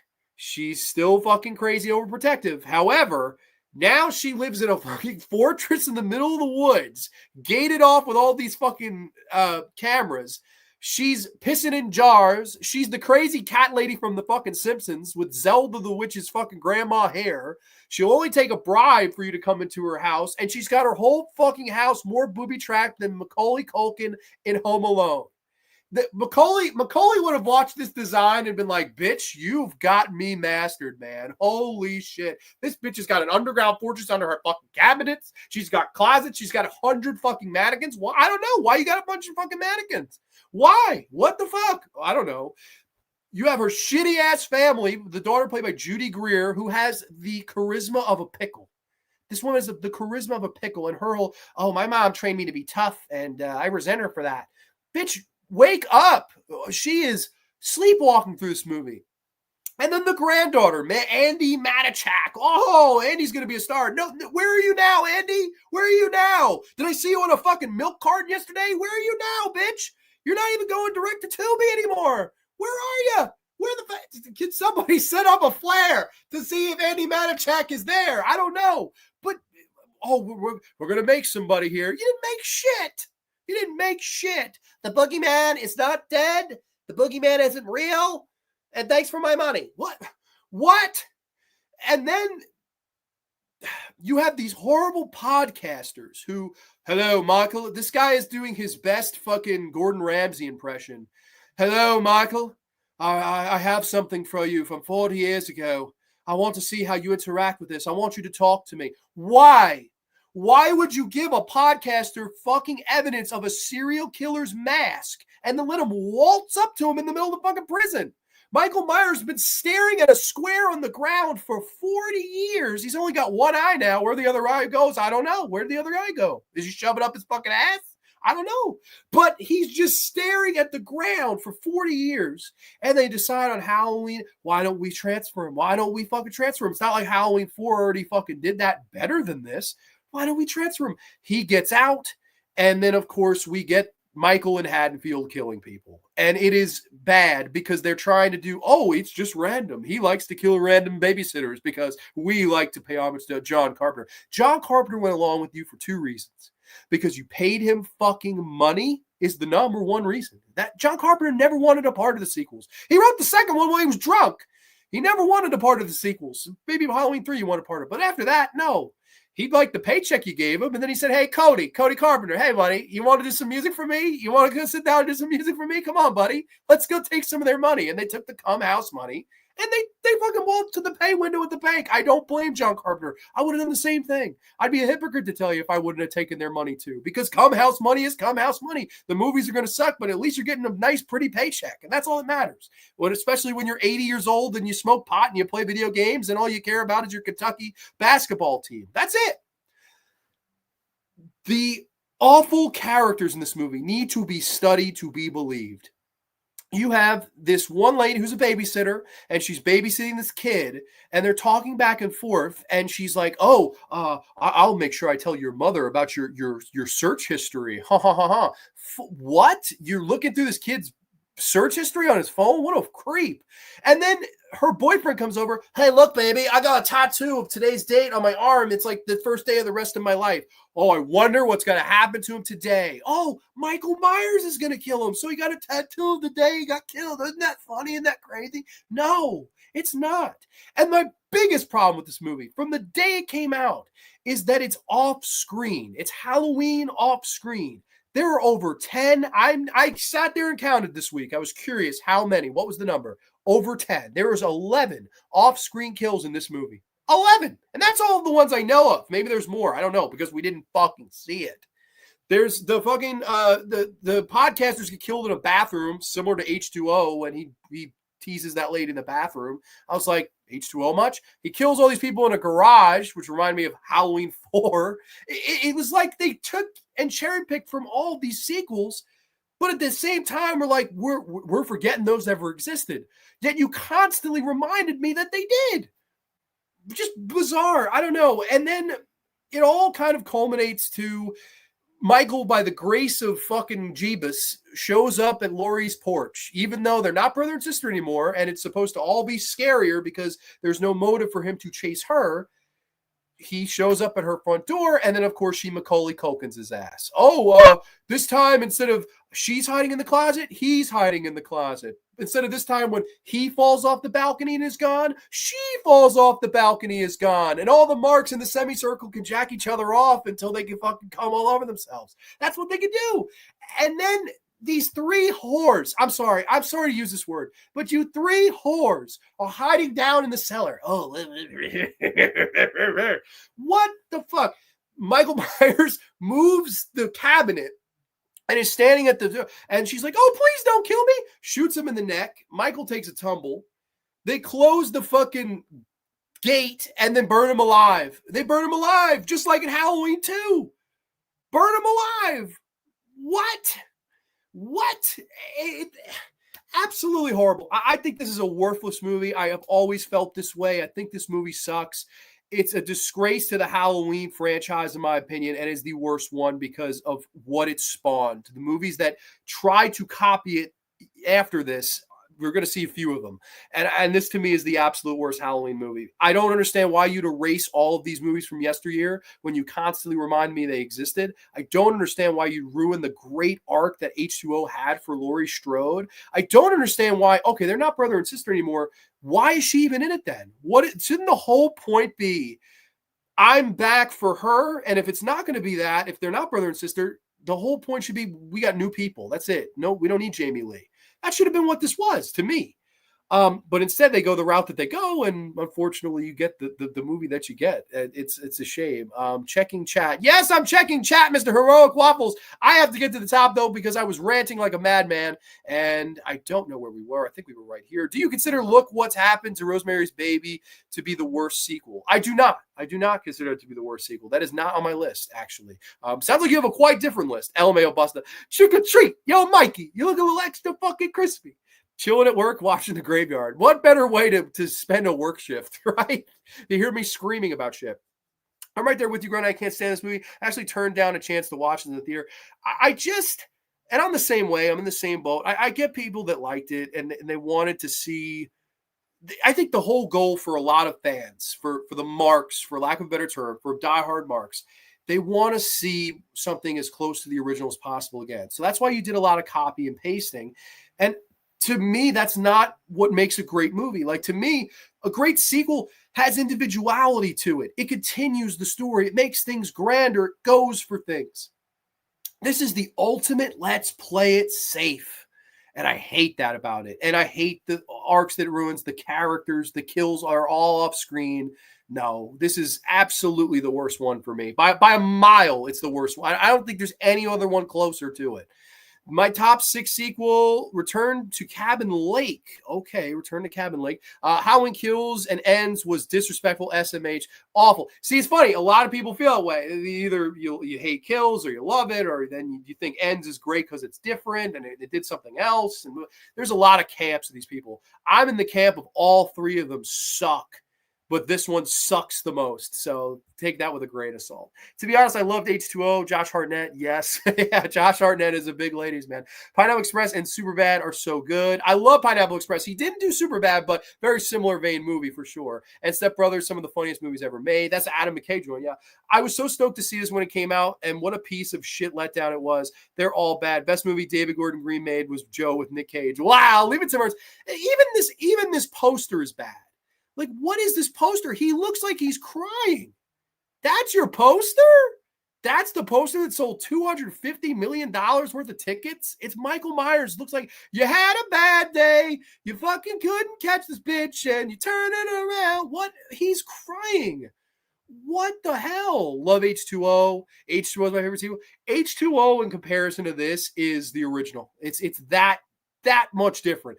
H2O is not high for me, but at least it did some things right. I think they really got the writing part of that right. That movie definitely has positives. Yes, Ryan, Trophy, horrible writing, hated Laurie and the entire Strode family drama. And gotcha. Yeah, like that's the thing too. Like, if you look at this from the top to bottom, you're that traumatized for 40 years. If you erase the other movies, why? Like, why? He killed your 2 friends and one of their boyfriends. That's all he killed. Why are you so traumatized? It was 40 years ago. And in this movie, she's all traumatized, but by part 3, or Halloween Ends, or whatever the fuck, her daughter gets killed, and she's like, oh, Halloween makes me want to shake my yits. Put those yits away. Stop having so much Activia. Get those. She's fucking showing off her yits for the Freakier Friday thing. She's like, come see Freaky Friday. I'm like, put those fucking yits away, Zelda. You're 60 fucking years old, or if not older. I mean, yeah, hell yeah. I don't know what I said. Oh, God. I don't even know what part of that was reacting to, but I'm sure. Heroic Waffles. Hey, everyone. I am here. What's going on, buddy? Grande, how's the theater scene around your way? Worth the trip? I've seen your post about replaying old classics on the big screen. I'm here for it. Love that idea. I mean, I have a personal theater that I always go to that plays all these old school movies. I'm just a big fan. So for me, that's worth it. But as far as like other places, it's just standard like anywhere else. It's just my local thing. Like I'm a member, put it to you that way. And I'm not a member of anything, but that's one I am. Cho Mama's laughing it up. I think I see smoke coming out of Grande's ears. Sartain putting them, and I didn't even mention him. Isn't that crazy how bad this movie is? And I still didn't even mention the shitty doctor. Sartain putting the mask on was so bunk. The whole character, the whole character of I'm Dr. Sartain, and I want to know how he interacts with Jamie Lee Curtis. Buddy, you stink. And she goes, oh, so you're the new Loomis. Like, dude, what are you doing? This is an atrocious movie. I'm sorry. I was watching this a couple nights ago because it had been since 2018 since I've seen it. And I'm sitting there like, why does one person like this movie? Like, why?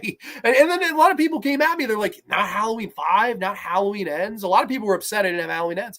And here, I know Brienne's a Halloween Ends truther. Yes, but we wouldn't have Corey Cunningham, or as I call him, Corey Cuntingham. Listen, Corey is not good either. I know there's some people that swear by Halloween Ends. Don't do it. It's just like swearing behind Return to Sleepaway Camp. It's just not a good idea for your health. But let's move on. Let's move on here. I think we're in the top 5 now, right?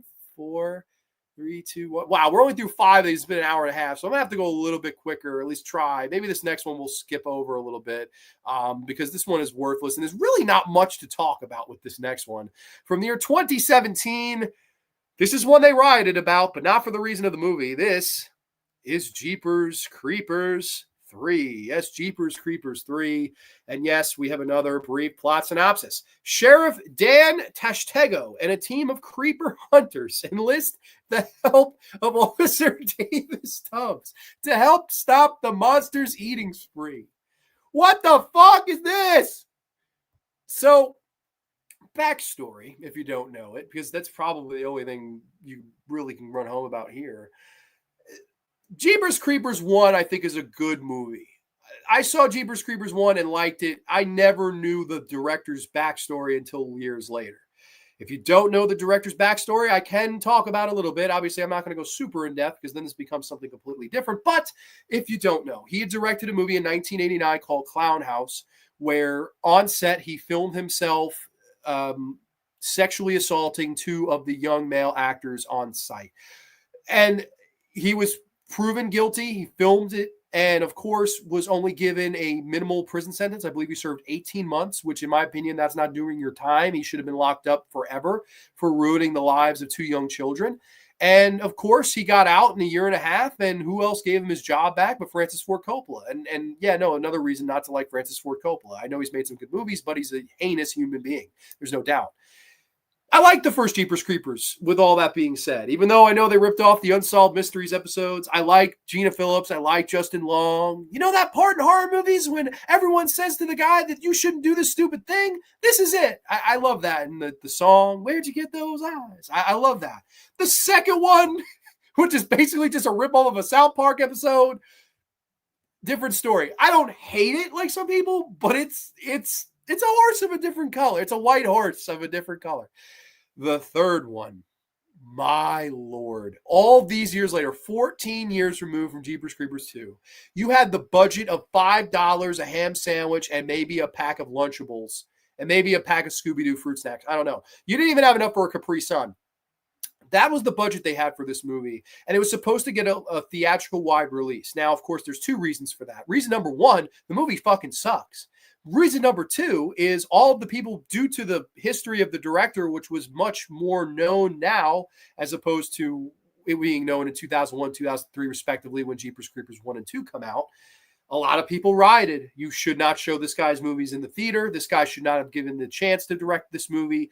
Riot, riot, riot. And what happened was the wide release that it was supposed to get got diminished down to a limited release, got diminished down to a one-night Fathom events in the theater. But people went to go see it. I didn't, because the promise was this was going to debut to the Sci-Fi Channel, which should have been spoiler alert number 1, that this was going to be really, really bad. I remember going to my friend Ryan's house because Ryan liked the first Jeepers Creepers as much as I did. And we went to go watch this on the night it debuted on Sci-Fi. And we were beyond disappointed. This is your classic sequel where nothing happens. The violence in the movie is all CG. The effects in the movie are terrible. You have a movie that, even though it's 14 years post the second one, looks like it was made 5 to 10 years before the second one, via visual wise. It just looks like shit.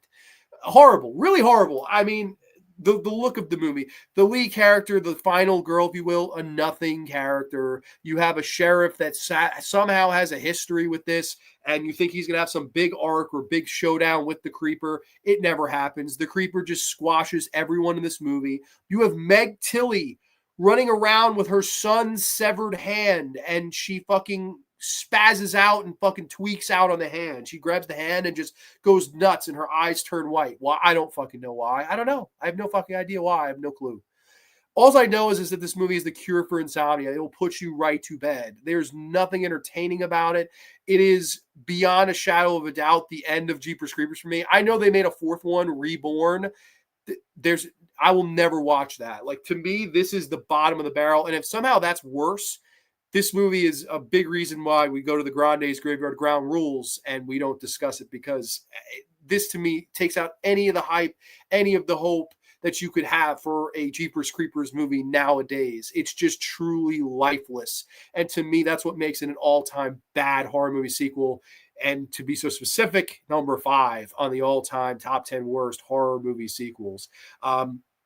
Let's see what you have to say. Where the heck were we? Number 5, Killer Tomatoes Eat France. Really? I didn't think the Killer Tomatoes would make a list like this, but totally understandable. OMG, not Jeepers Creepers. Jeepers Creepers 3 is horrible. What a horrible movie. My God. Terrible, bro. Why did Jeepers Creepers at the end look like 50 Cent crying over a grave, strong as hell in the chest, but sad, and then just fades away? OMG, so dumb. And I love part 1 and 2. Yeah, I don't know. 50 Cent crying over a grave. My God. 2 was fun. 1 scared me. The first one is a pretty scary movie. They not too long ago made another one on Hulu. Yeah, I didn't watch it either. I was like, to me, this was throw your white flag in. Jeepers Creepers is dead. And like, when you're directing straight to the Sci-Fi Channel, when your wide release becomes a one night in the theater release, you knew that whoever put their money behind this, which couldn't have been too many people, you probably knew they could smell the shit in the kitchen, unfortunately. And Jeepers Creepers 3 is absolutely one of the worst for many reasons, but the main ones being just pacing, in my opinion. Pacing is just awful. Top 4 now. We're getting to the nitty gritty here. Wow. This is... Now, I will say this. There's probably no other movie review I've ever done on YouTube that has gotten more love than this one. Like, I truly think that this movie would be higher if it wasn't for the review and the praise my review has gotten of it over the years. It's simply flabbergasting, because it's like, I was just recording my genuinely angry reaction and people love it. And it's like one of my most popular videos on the channel. So for that, I thank this movie. For everything else, I hate this movie, and it is coming in at the number 4 slot. I'm talking to you here tonight from a movie from 2022. This is Scream. Yes, Scream 5.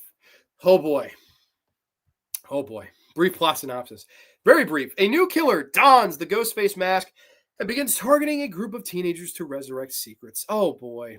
Scream 5. Now, I like Scream 1 through 3 a lot. Scream 2 has weak elements. I don't like it as much as the other two. Like, I know people hate me for that. People say, how do you have this even under Scream? I like Scream 3. Always like Scream 3. I love the Sydney arc again of, we have to live with the horrors of the world out there. I can't run anymore. I have to face it. I like that arc. That's a good arc. I like the amount that David Arquette and Courtney Botox Cox have to do, even as bad as the bangs are. I like to see Courtney Cox and David Arquette having something to do. Parker Posey. What would Gale Weathers do? I like the third one. I don't care what anybody says. I think the third one is a fine ending, and it never needed another one.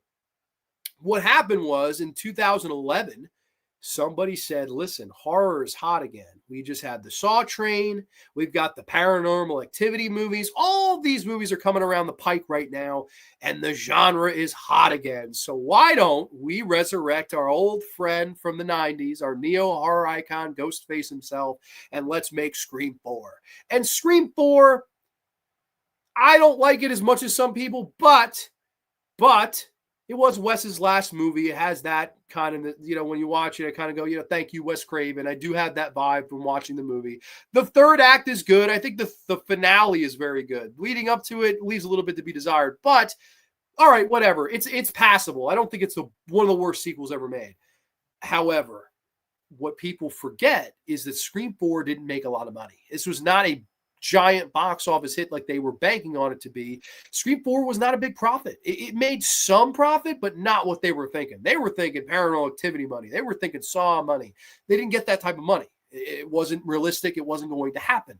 So what happens is they waited a long time. They buried Ghostface 6 feet under the ground. No Roger Jackson, no Nev Campbell, no David Arquette, no Botox Cox. All of them were just pushed to the wayside. All right, we tried it. It didn't work, didn't draw. We're done with Scream. This was a nice, legacy sequel. Until you got to Halloween 2018, which I truly do blame for this movie's existence. I do blame Halloween 2018. And in a way, you could argue it's worse because I don't think Scream 2022 exists without Halloween 2018. I stand by that. I will literally defend myself to the grave by that. Scream 5 is their attempt to capitalize on that whole success. Oh, look what money they made. Let's bring Scream back. Let's try it a different way. Let's do the carbon copy that Halloween 2018 did. Let's try to do Texas Chainsaw 2022 did. Let's do stuff like that. Let's try to make a requel like that and forget the other ones. Granted, they're mentioned, but very faintly. It's much more back to the original, trying to go back to the roots. Wow.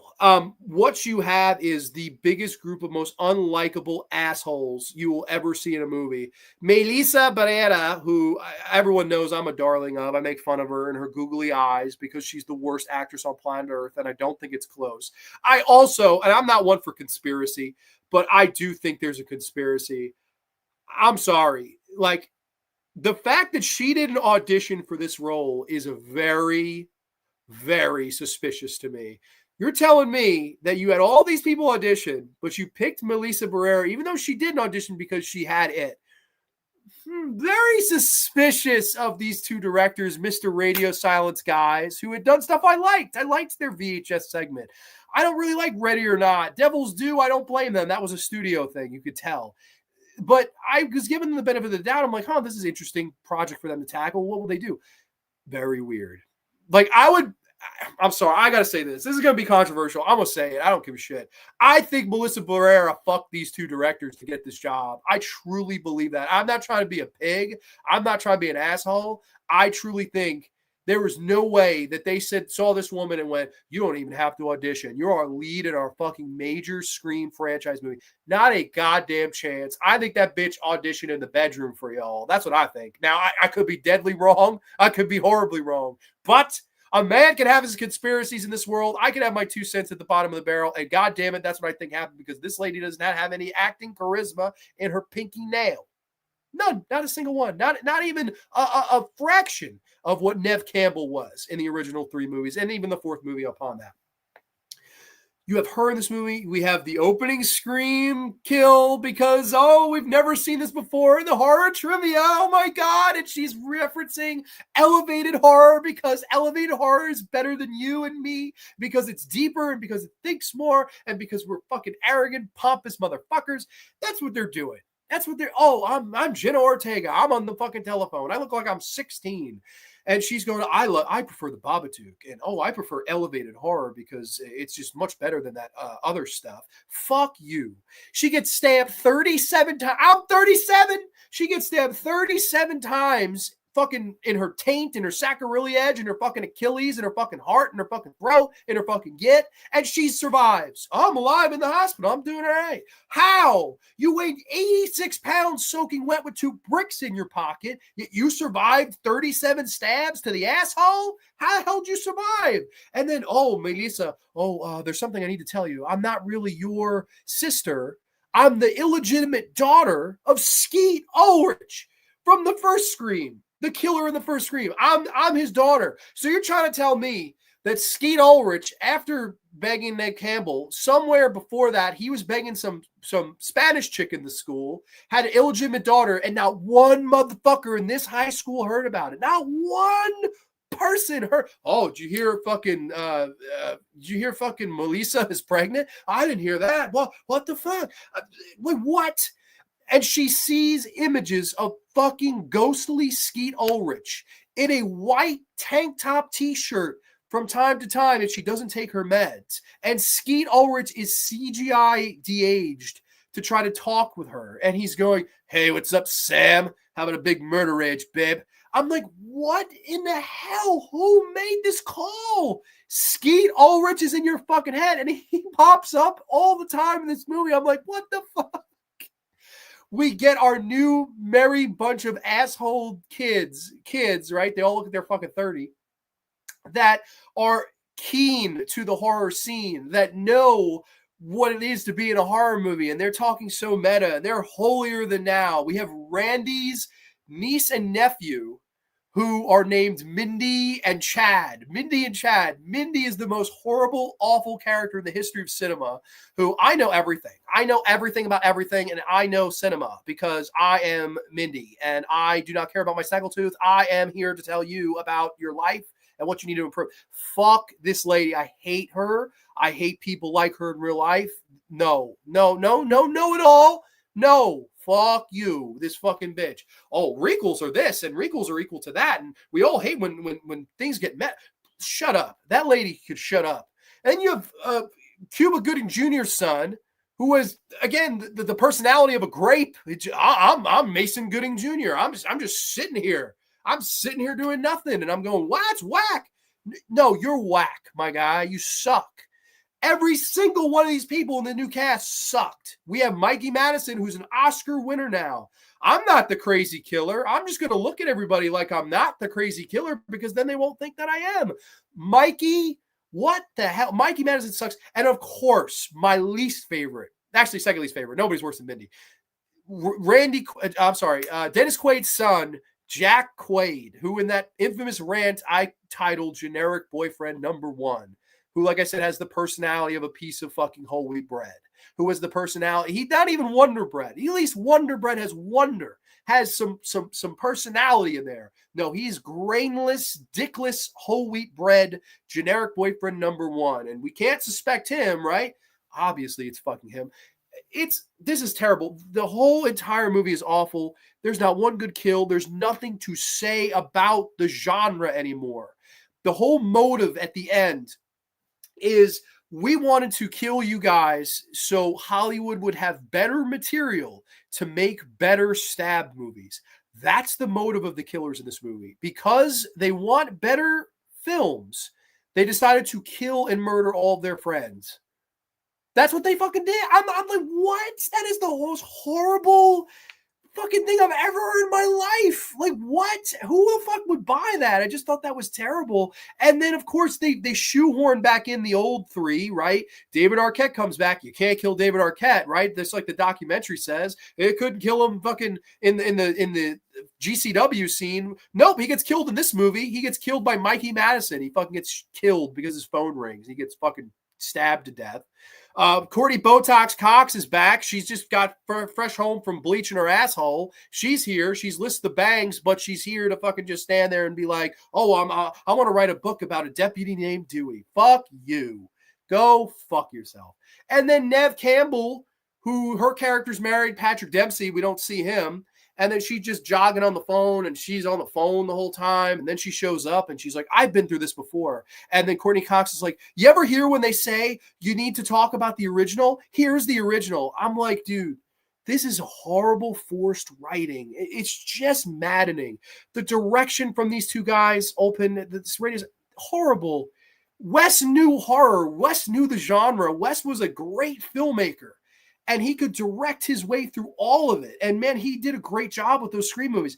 These two guys, you could tell they don't know what the fuck they're doing. They're so busy trying to get you with the jump that none of it really hits home and none of it works.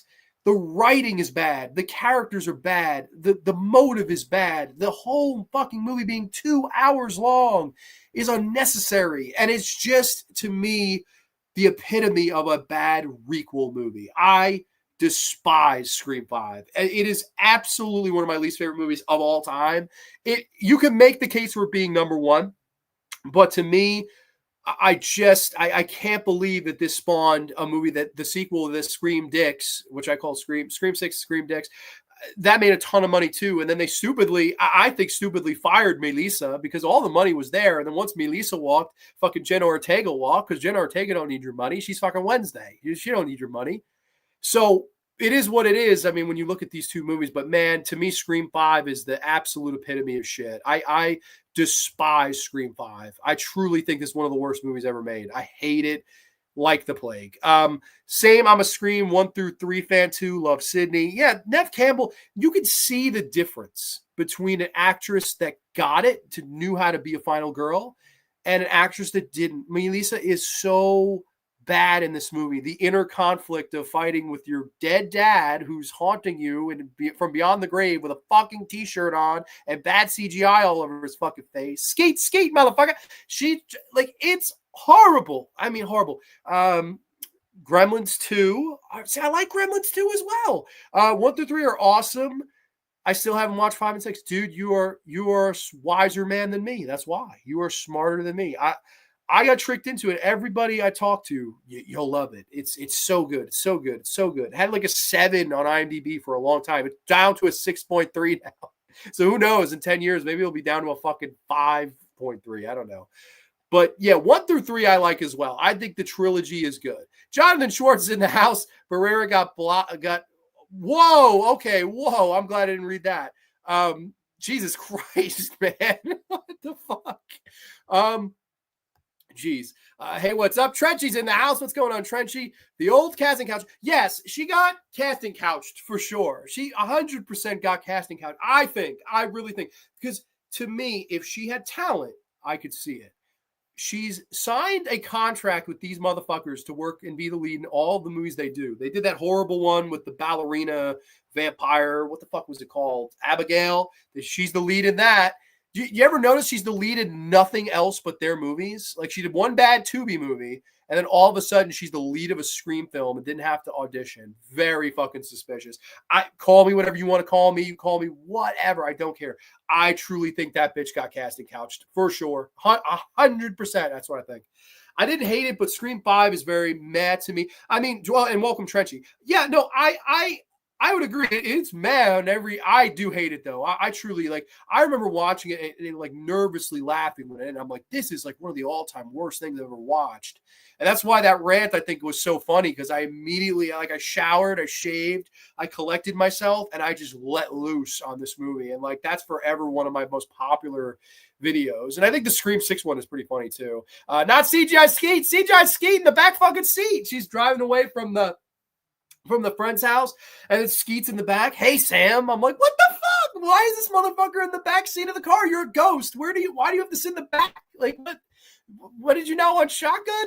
I can't even deal with any of the screams. Wow. See, I really like the first Scream. The first Scream is great. CGI Ghost Billy. Scream 4 should have been the last one. Yeah, no, totally would have been fine with the fourth one being the last one. I don't think it was needed. But in and out of respect for Wes, that should have been it. Like, you never should have done a Scream 5 without, like, Wes was a big part of those movies, and you clearly sorely miss him in this. Like, it's blatant that he's not there. It just doesn't work. I'm going to hell. I'm so sorry. To all the Mindy lovers out there, I apologize. I do. I just get braces. That's all. Generic boyfriend number 1, LMAO. It's what he is. Generic boyfriend number. Plus, they ruined the joke. Dewey, the one character whose joke should be dead but doesn't die. They killed him. Yeah, they killed the joke. That's what they did. They actually killed the joke. She's pretty good in The Heights, but she's not the lead of that movie. Oh, have you watched The Heights with Melissa Barrera? I would literally need a psychological exam if I ever willingly watched another Melissa Barrera movie. Scream 4 is probably my favorite scene. Wow, I've heard other people say that. I think Brett's in the same category. I think Brett says that Scream 4 is his favorite. But Scream 5, yeah, not it. Not it at all. Really, really, really bad.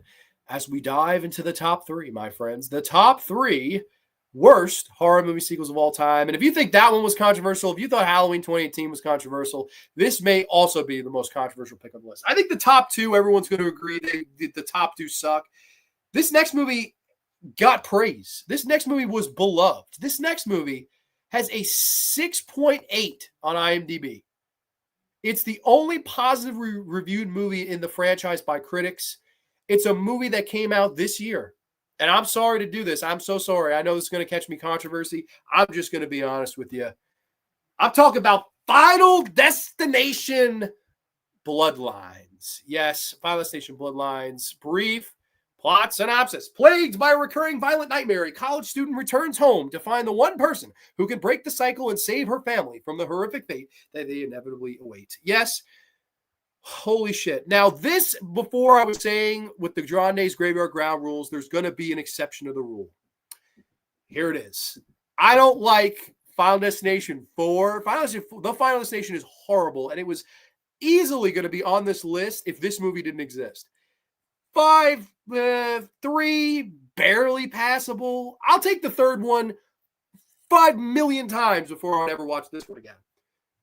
This is an atrocity to me, like absolute atrocity. Another movie that said, hey, wait a minute, Halloween made all this money, Scream made all this money. Why don't we bring Final Destinations back? But we've got to do something different, Grande. It's the same shit, different day. Somebody has a vision. Somebody fucking steps on a screw. Somebody fucking gets gum on their toes. And then somebody fucking dies in a horrible accident. And then we watch as they're picked off in order one by one by one. We got to shake it up. So what these dumb fucks did, these producers, they didn't produce anything but a bunch of horse shit out of their asses sprinkled with corn turds. What they did was they put $50 million. $50 million? Who you think you got kidnapped, Chelsea Clinton? You want to fight with that?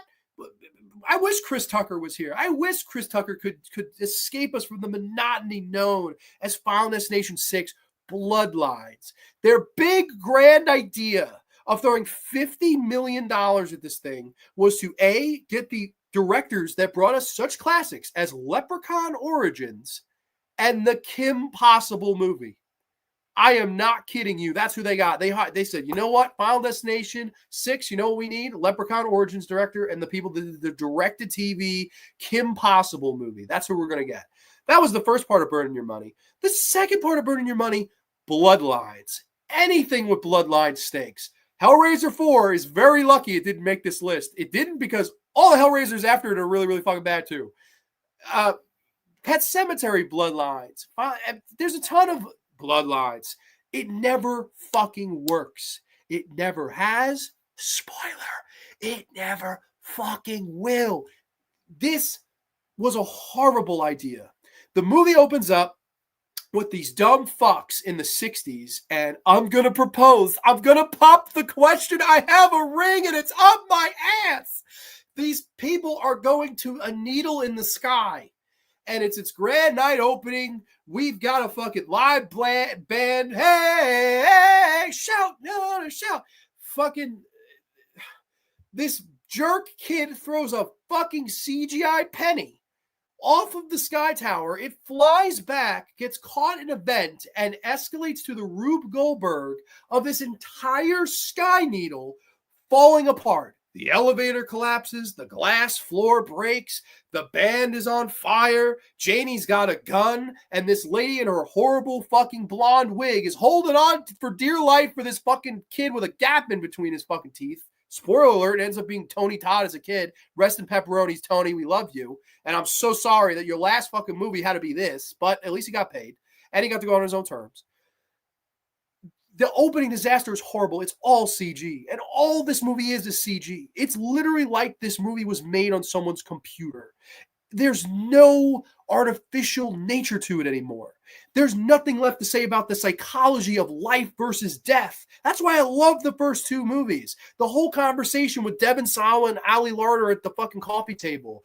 Was it my dad's time to go? I don't think so. But what you telling me it was some kind of part of death's design? I call it bullshit. I love that conversation. That's what these movies should be. It should be a discussion of that. Not fucking CGI pennies. What? CGI trains, CGI pennies, CGI garbage truck. Oh, I'm jogging. I get hit in the fucking head with a soccer ball, fall into a recycling bin, and get my head CGI cut off because why not? Also, the Bloodlines thing. You'd think, okay, Bloodlines, this is going to be a family. How's that going to work? You have a movie called Bloodlines. You have a family in it. None of them fucking look alike. None of them. The dad looks like fucking Phil Margera lost 200 pounds. Then their adopted son looks like Bam Margera, and then everybody else is a different ethnicity. This isn't Final Destination Bloodlines. This is Final Destination United Nation. The lead is Spanish. Her brother is Chinese. Their friend is fucking white. Their other friend is fucking, she looks like Jennifer. No, what's her name? Jennifer from the fucking American Pie movies. What's her name? Stifler's mom. I can't think of her damn name, but looks just like her. Everybody looks like they're not related. Like, it's like, what the fuck? It's not only we don't look related, we're not even the same ethnicity. Like, what the fuck? And there's all this horrible writing around it where, so-and-so was adopted and you're not in the loop. Don't worry, you're not our blood. Like, what? What is the point of doing bloodline? Oh, I'm not a part of the bloodlines. And then we go, oh, well, if you fuck with death, though, it'll kick your candy ass. What? What are you talking about? The whole fucking point was if you escaped death, the only way to escape it in the post world is to have someone intervene, for someone to help you, to pull you out, to save you. Those what? So if I saved somebody that now death wants me, what? Since fucking when?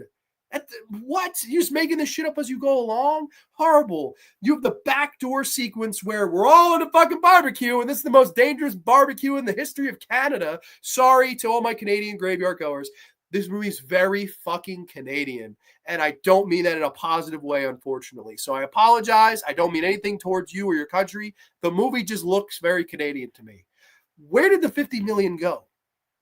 You don't have one known actor in here. Your movie looks like a Disney Channel original movie from 1995. The effects look like they were made on fucking Windows Movie Maker. It looks like something I would have made for my 8th grade fucking science project on the fucking history of Neptune. What? Where did that money go? Another conspiracy theory for you graveyard elitists. I think it went to the critics. Now, I hear you. What is this fucking guy hawking to me? I hear you. Hear me out. $50 billion. $50 million. Final Destination 1 was poorly reviewed by critics, as was the second, as was the third, as was the fourth, as was the fifth. Granted, the fifth got a little bit of praise, but not really. Critics have never liked these movies. All of a fucking sudden, 100% on Rotten Tomatoes, 7+ on IMDb, highest grossing movie of the franchise. All of a sudden, people are singing its fucking praises like, oh my God, those other Final Destination movies are shit. This one is the real enchilada. What are you talking about?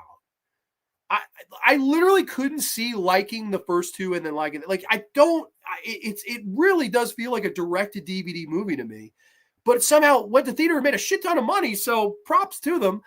I will say the only thing saving grace-wise, you do have Tony Todd in there. I was so nice to see Tony Todd. Now, granted, he looks sick. You could tell he's sick. You could tell he was dying. I was choked up during that scene. Now, the scene itself, not the greatest scene in the world, but rest in peace, Tony Todd. We loved you for all the work that you gave us. And I don't blame him for this. This was not his fucking fault. No, I blame all the people in this family that didn't look alike. The Russian mother, the fucking porn star stepmother, Phil and Bam Margera. You might as well have just had Jackass versus Final Destination. That would have been better. I'm Johnny Knoxville. Welcome to Final Destination. That would have been awesome. Give me Chris Pontius getting chased by a fucking garbage truck or something, or the logs. Which the logs come back in this movie. Giant CJ logs. This movie ends where our two characters, we think we're okay, just like every other one. Spoiler, we're not. An old lady drops a penny that begins to roll to a train track, that begins to derail the train that comes off the rails and runs over the brother and sister with logs. And it's all CGI, and spoiler alert, it's all shit too. I despise this movie. I never should have seen it. I really should have stuck with my gut. Everybody telling me, you gotta see it, you gotta see it, you gotta see it. I finally bit the bullet, and man, I might as well have been fucking shot. Or I might as well have had a CGI log in my fucking face, because that would have been better than sitting through this fucking movie with fucking all these dumbasses. No. Horrible. I think you paid off your critics, because where else did that $50 million go? You didn't do it in the CGI. Ain't no CGI look that bad for $50 million. No fucking way. Finally one I'm with you. Species 2 stinks, and it would have made this list. But Species 1 is like, okay. If Species 1 was one of my favorites, Species 2 is on here. The whole movie was very meh. Okay. LMAO, yeah, I know. $50 million. Who do you think you got kidnapped? Chelsea Clinton? I really like this Final Destination. I feel like it was fully aware of what it was. Dumb, fun, completely ridiculous on purpose. Yeah, no, I've heard that argument, and I totally hear that if that's how you feel. I guess I don't. I will say this, like, I wonder why, though, the critics finally came around to that. Like, critics don't generally say fun, dumb fun. Let's give this positive reviews. It just is suspicious to me. Like, to me, the first two are great horror movies. Great. The third one has its moments. After that, I don't really fuck with these movies. But this was like, oh my God, how did this go so horribly wrong to me? I don't like the bloodlines element. All of the death scenes felt like, again, like they were made on somebody's fucking computer. I don't know. I don't see any heart here. I don't think anything to say here. I don't know. I didn't like this. And I could run through some of the kills. You have these two idiot brothers that get killed by an MRI machine. One of them gets a fucking coil of a snack vending machine that spirals through his fucking head. You have the idiot lady in the dump truck. You've got the dad that steps on glass. Phil Margera steps on the fucking glass, gets his head run over. You got the fucking mom who just gets electrocuted or crushed or something. You have the Laurie Strode character in the Halloween 2018 that I've hidden in a fucking house in the middle of nowhere for years to escape and fight death, but I'll show you what I mean. Has herself killed. I'm like, what? I don't know. I hated this movie. I really did. There are times where I can have dumb fun. This is just not one of those times. I don't know. I didn't find it enjoyable. I found it just cringy, but I can totally see your point of view too. And I think a lot of people are with you, Ryan. Like, I totally think more people would be on your boat than mine. Like, this is a really liked movie for the most part. I just don't see it. Well, I was mostly right there with you, and you had to poop on Final Destination Bloodlines. Oh my God, really? Another one bites the dust. This and Scream 5 are two of my most hated films of all. I nearly blew a stroke watching this in the theater. Worthless sack of fucking dog shit. Holy cow. Throw my hands back and shout. Oh shit, Captain Skittles is in the house. Hello, welcome. What an entrance, if I say so myself. Bam, it's bad. Viva la Bam. What will Bam do next? Whatever the fuck I want. That would might as well have been Jackass versus the fucking Final Destination shit. It sounds like the dad or the mom has some explaining to do. Dude, yeah, these motherfuckers were sleeping around like crazy. You got maybe two of them look like they're related. Everybody else, it's like, oh, hey, Mr. Chong. Oh, hey, Mr. Smith. Oh, hey, Mr. fucking Espinoza. It's like, what the fuck? Why are you so confused on races? Couldn't they just have all been a fat? Like, what? Why? It's almost like somebody in the producing room said, they're all related, but make them all look different. Like, what? I liked the no survivors ending. That's it. I definitely take offense, John. Oh no, Mateo is taking offense. Please don't. Buddy, like, is it me? Like, I know you and I talk movies all the time. 50 million. Where did it go? I don't see $50 million. Come see an IMAX. Why? So I can see bad CGI effects you did on your fucking computer? Is that why I should go see it at IMAX? Is that why I should go down with a soda pop in one hand and a popcorn in the other with a goofy smile on my fucking face so I could shuck and jive for you? Get the fuck out of here. If we find Grande deceased with moose prints and maple syrup all over him, we know what happened. I hope not. Listen here. I'm a real mother Canucker. All right. In Canada, I love. I just, oh my God. I don't know. I hate this movie. The end was so stupid. Like, y'all could have written something better. I don't know what they were doing. I don't know why that was the ending of their movie. Oh, I know. We're going to have the logs come back. Oh, aren't we fucking clever? No, you're not. There's a reason that you were directing Leprechaun Origins, my guy. Talk about failing upward. The dumpster kill was fucking sick, though. It all looked so bad to me. It just did. I don't know. You mean some splaining to do soulless? Oh boy. Grande Species 2 is fucking amazing. You take it back. When me and Merns met in New Jersey, we're in the middle of bumblefuck Jersey. We're in a store. All of a sudden, this motherfucker comes. Grande, look. It's Patrick from Species 2. I couldn't believe my 4 fucking eyes. Here he was, standing with a rare figure of the Species 2. I'm like, what the fuck is this world come to, man? I'm sorry. I'm fucking coughing to death. Lucy, you got some explaining to do. Get him, Mernsey. I'm not happy. Was there one with the MRI? Yeah, the two dipshits of the MRI machine, which made no sense either. I don't know. Not my cup of tea. Just not my cup of tea. I don't know. People loved it. That's great. I'm happy you loved it. I'm not there. I hated it. And speaking of movies I hate, we're to the final two here. The top two worst horror movie sequels of all time. This one, oh boy. When it comes to horror movie sequels that are horrible, this one may be the most stupid and the most offensive and the second shittiest of all time. Yes, I'm talking about it here. Blair Witch.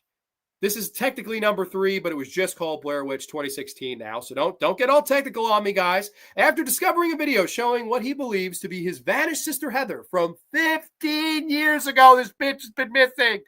James and a group of his friends head to the forest believed to be inhabited by the Blair Witch. Yes, I'm sorry. I'm so sorry. What is that plot? That plot is atrocious. Now, of course, you could thank our good friend Adam Wingardium Leviosa, who is the perfect example of failing upward, right? How many bad movies? You're Next and fucking, oh God, the Death Note remake, horrible. This is another one of those that are just terrible. And here's the thing.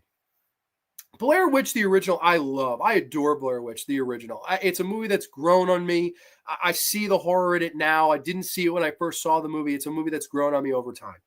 Blair Witch 2 is a piece of shit. Don't get mistaken. Don't get me wrong. So you're probably wondering, well, wait a minute, Grande. Are you breaking your own ground rules? No. This is a requel. Part 2 didn't happen in this world. This is a sequel directly to the first one. It's 15 years later, and for some reason, we follow Heather Donahue's kayfabe brother, who thinks that he finds a YouTube video of his sister being uploaded. Who uploaded it? I don't know. Did the Blair Witch upload it to fucking YouTube in standard def or high def? I don't know. The Blair Witch uploaded it, I guess. And he says, listen, guys, my sister's been missing for 15 years. What if there's a chance that she's been surviving in the woods this whole time? Why don't we get our stuff? We'll get our cameras. We'll get our drones. And we'll go to the middle of the fucking woods and try to find my sister, who's been missing for 15 years. What in the hell? That is some of the worst writing. Simon Barrett, you fucking suck too. Don't be mistaken. We need Wade Barrett to fucking hit him with the bull hammer. But horrible, just a horrible setup. Like, yo, bro, you want to go look for my sister? She's been missing for 15 years in the middle of the fucking woods, bro. Yeah, bro, I'm going to get my girl on our fucking drone. What? What is that setup? And these people decide they're going to defeat the Blair Witch because they have all this technology with them. The first 20 minutes or so, I have this camera. I have this drone to fly above so we can always see where we are. I have a digital map. I don't need a physical one. It's like they're trying to convince you that these people are not going to get lost. Not these people. They have technology, Grande, and this is not the caveman era of 1999. We don't have to rent our Circuit City cameras. No, we are going to bring high-tech technology because the Blair Witch wouldn't stand a chance. Spoiler alert, the fucking Blair Witch stands a chance. You follow the dumbest motherfuckers that I've ever seen. Second dumbest to the number one. But the second dumbest motherfuckers in the world in the history of film, they're walking through the woods and one of them cuts her foot. One of them cuts her foot on a rock and there's a parasite in her because the first Blair Witch was all about parasites taking over people's bodies. This lady freaks the fuck out and decides, hey, I know what I'm going to do. I'm going to use the drone to try to see where I can go and get the fuck out of here. So she uses this drone, flies up into the sky. The Blair Witch crashes the drone. Then she decides she's going to climb a fucking redwood forest tree. Through the redwood forest to the Gulf Stream waters. Blair Witch fucking sucks a dick. She fucking climbs a redwood tree to try to reclaim her drone. And she falls and dies. That's one of the deaths in this movie. The whole beauty of the original Blair Witch was what you didn't see. We have $6,000 in a camera that we rented from a Circuit City. We don't have much. We have to rest on lore. We have to rest on performances. We have to rest on dialogue. And we have to rest on the classic H.P. Lovecraft notion of the fear of the unknown. And that's why that movie got so over. It made $250 million in 1999. It was the flavor of the month. It was the movie that got horror scary again, quote unquote. Whether you like it or not, it was a big influential movie. It really was. It spawned an entire spawn of movies. the whole point was that you didn't see the witch, that you felt it. The presence was there. You didn't have to use the sense of sight. It was the sense of feel. It was the sense of dread. It was the sense of uneasiness and tension. That's what the original Blair Witch worked as. And the usage of technology at the time, the way they promoted and marketed the movie. It was the perfect lightning in the bottle movie. This, we see the Blair Witch. This is the movie that says, you know what? We're not going to do any of that stuff that made the original good. We're going to change everything, and we'll actually show the Blair Witch in this movie. You see the Blair Witch, and it looks like a giant fucking rotisserie chicken. Wah! There's people running away from this giant witch that looks like it's a giant rotisserie. Yo, bro, do you have some rotisserie? It looks like a fucking giant rotisserie witch. I mean, what? It's a giant CGI rotisserie witch running after these fucking kids. Like, you completely missed the point of the original movie.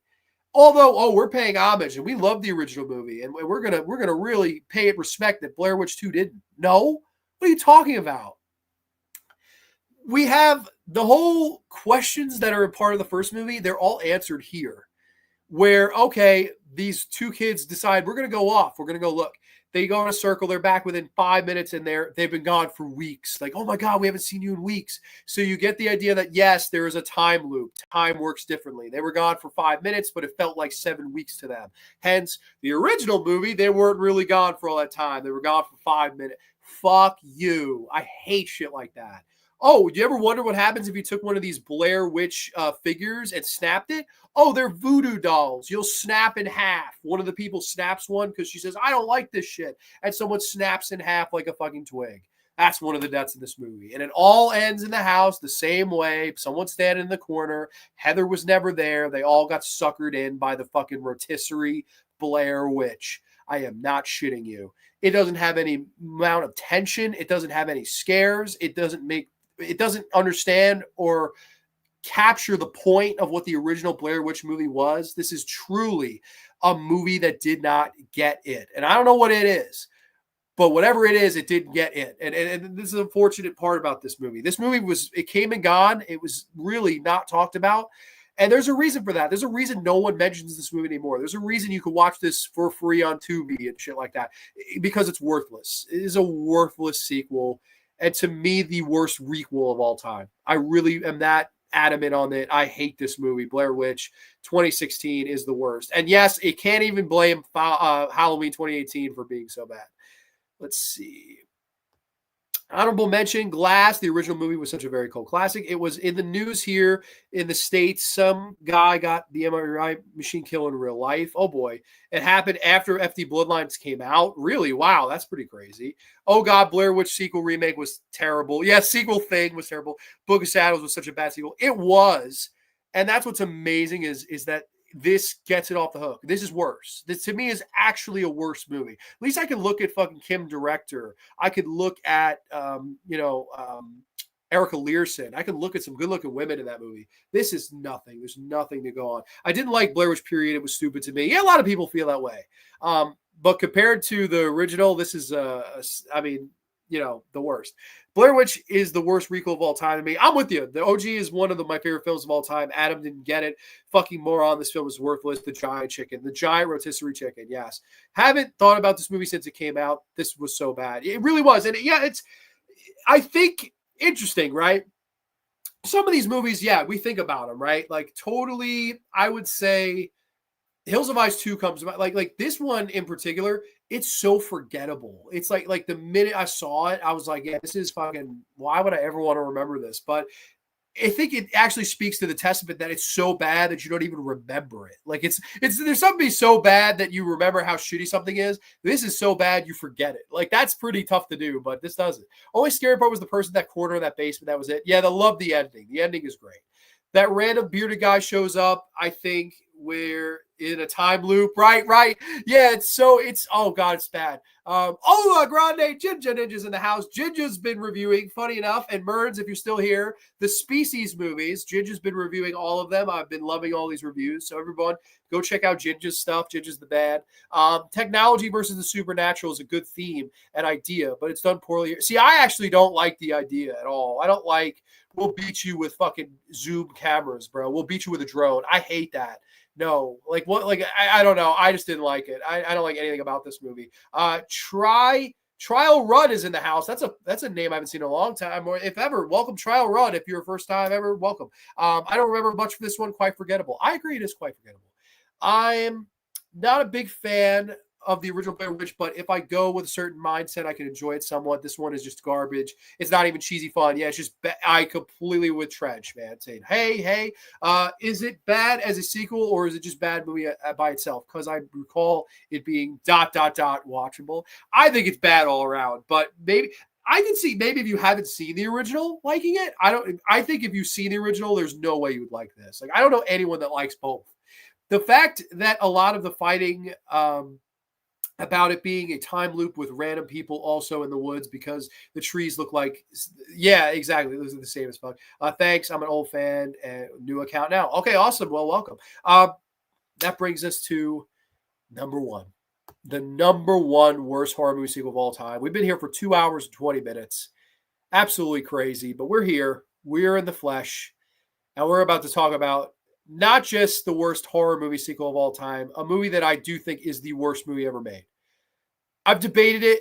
I've argued it. There have been movies that have come close. The Elm Street remake is up there. It really is. The Elm Street remake is probably number 2. Elm Street remake is my least favorite movie ever that had a budget and was wide released.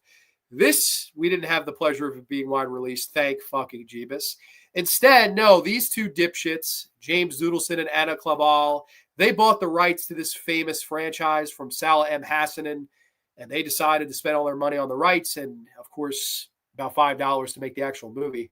Talk about this movie here from 2006. This is Creepshow 3. Yes, Creepshow 3, my least favorite movie of all time. Brief plot synopsis. The second sequel to Creepshow 1982 features 5 jolting tales of shit: Alice, the radio, call girl, the professor's wife, and haunted dog. Man, I can't even describe how much of a disappointment this movie is from top to bottom.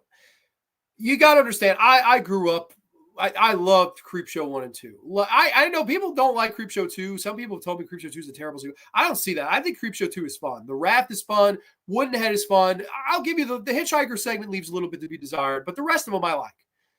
This is the worst horror movie sequel of all time, and it's my least favorite movie of all time, without a doubt. You bought the rights to an entity that George Romero and Stephen King came together on for their love of EC Comics. And I love the original. I love the sequel. I think they're just so fun, and they really do capture that EC comic feel. Whereas this, they clearly spent all their monies on the rights, and they had no money to do anything else. And unfortunately, what you get is this movie, Creepshow 3, that has 5 awful anthology shorts. I think all 5 of them are bad. And it's amazing that there was ever anything after this called Creepshow. And I know the series was produced by the Doodleson Clavel connection. However, they, of course, gave it back to Nicotero. They gave it back to Savini. They gave it back to guys like John Harrison. The series got it right. I like the series overall of what I've seen. I haven't seen all the episodes, but from what I've seen, I like the series. It's amazing that series even happened after this, to me. Like, it's incredible it exists just after this movie, to see that anyone could try to shoot a rebound shot after this atrocity. 5 jolting tales of shit. We have the first story that's called Alice, which, of course, is the Alice in Wonderland wannabe, right? You have this obnoxious girl who comes home to her house, and every 5 minutes, it's changing the family's race. They have a universal remote, and they hit a button, they become a Hispanic family. They hit a button, they're a black family. They hit a button, there's Chinese family. I guess they wanted to be Final Issue Bloodlines before that, but they come in, and they're only changing, and she's turning into this hideous blob creature. Why, I don't know. She stumbles away, goes into this random guy's house, eats all his food, And then he turns her into a fucking rabbit. And that's the Alice in Wonderland reference. It's, oh, we turned Alice into a fucking rabbit. Bravo. That was really clever, Claval. Really fucking clever. Awful. You have the second segment, which might be the stupidest. You have this guy who falls in love with his radio. He buys a radio on the street because he doesn't own a television set. And the radio starts talking to him sexy and trying to get him to commit murder and bloody murder sprees and all these things and have him rob banks and stuff like that. And he's like, I'm going to impress you. I'm going to impress you. He's trying to fucking impress a radio. That's one of the segments in this. And the whole twist is, oh, there's several different radios and we're all intertwined. This radio, woman radio is running the world. Great. What a great story. You have the call girl killer, which is this hot blonde lady that's a call girl that goes around and around town. And she gets called by this guy who, spoiler, if you don't see this coming, he's secretly a killer. And he has sex with her. She stabs the hell out of him. She showers in his house. And then all of a sudden, oh, God, he's a succubus. And he bites her neck off. The fourth story with the professor's wife, they have this dumb professor. He's fucking getting married to this hot Russian lady. And their two students come over, his best students ever. And they think, oh, the professor's pulling a rib. This is a robot. She's totally a robot. So they decide to tear this lady apart. And the joke is, oh my God, she's really a person. He wasn't really marrying a robot. And it's playing it for laughs. And there's a CGI floor in this segment. It looks like Blue's Clues, this segment. You couldn't, I understand, you know what? I'm going to go to bat for Final Destination Bloodlines, as crazy as that sounds. At least the floor in Final Destination Bloodlines was real. The floor was CGI. The floor. You couldn't afford the floor? What? Look at this. I'm on the floor. I'm on the fucking floor. What the fuck, man? The floor, it's free. You couldn't afford the floor? Fuck, man. Just preposterous. You used a CGI floor. And then the last story, which takes the fucking hot dog. You have this asshole doctor who's walking to work, drops his hot dog. It has about 8 pounds of fucking rock, pebbles, and dirt on it. He feeds it to a hobo who chokes to death, dies on the hot dog, and comes back to haunt this doctor who's a racist pig. That's the last segment. You reap what you sow. You had a hot dog choking death scene of this bum, and the bum comes back from the fucking grave to haunt you? Really? That's your fucking big finale and your 5 jolting tales of shit? And the whole thing is like Kevin Smith View-Askew-universe. All of the stories intertwined. Like you'll see a character from one story and the fourth story and the second story and the last story. You see them all intertwined because aren't we fucking clever? No. You suck. You spent all your money and resources to buy the rights so you could make a movie called Creepshow 3. You had no respect or care for the legacy and passion that Stephen King and George Romero had for the original movies. I'm so sorry. This is absolutely terrible movie. There's no way around it. It is my least favorite movie ever. The horrible flash animation at the beginning and the tail end with the Creepshow 3 being spelled out in ketchup, animated ketchup. That's how you'd spelled out the title of your movie. I mean, and the last thing we see is the creeper and his face melts in CGI. That's it. That's this movie. It's the worst movie ever made. You'll never see a worse movie than Creepshow 3 because of everything it stood for. You shit on the legacies of 2 horror legends. You made a shit-ass fucking sequel. You used the name to try to whore yourself out and sell yourself. Thankfully, it didn't really work. And even now, when they're making the series, they get their money from that. So that kind of pisses me off. These two suck. Horror 101, Horror 102, Day of the Dead 2, Contagium. These are all movies that they've made that suck. They are absolute hacks, have no respect for the business or the people in it. I hate Creepshow 3, the all-time worst movie ever made. Absolutely worst. For me. Let's see what you guys have to say. I think we were here. My top 1 sequel that is such a classic is The Bride of Frankenstein. I love Bride of Frankenstein. Creepshow 3 was so bad I didn't even finish it. Yeah, I'm the same. I mean, I wish I didn't finish it either. I I guess, take you down memory lane before we will wrap soon. I'm sorry, guys. I know this one's got a little longer. I remember when the DVD was coming out, 2006. I would have been 9. So I was kind of excited. I was like, oh man, like, this is interesting. I love Creepshow 1 and 2. Well, what do we got here? And I didn't see it till years later. And man, I knew going in it wasn't going to be the greatest, but man, I was not prepared for how bad. I thought, it'll be passable. Nothing to pass. Like, it's just terrible. Never seen it, never will. I've never heard anyone say anything good about this one. Exactly. If there's what, like, okay, people may disagree with me, Halloween 2018. People may disagree with me, Final Destination Bloodline, Scream 2022, what have you. That's fine.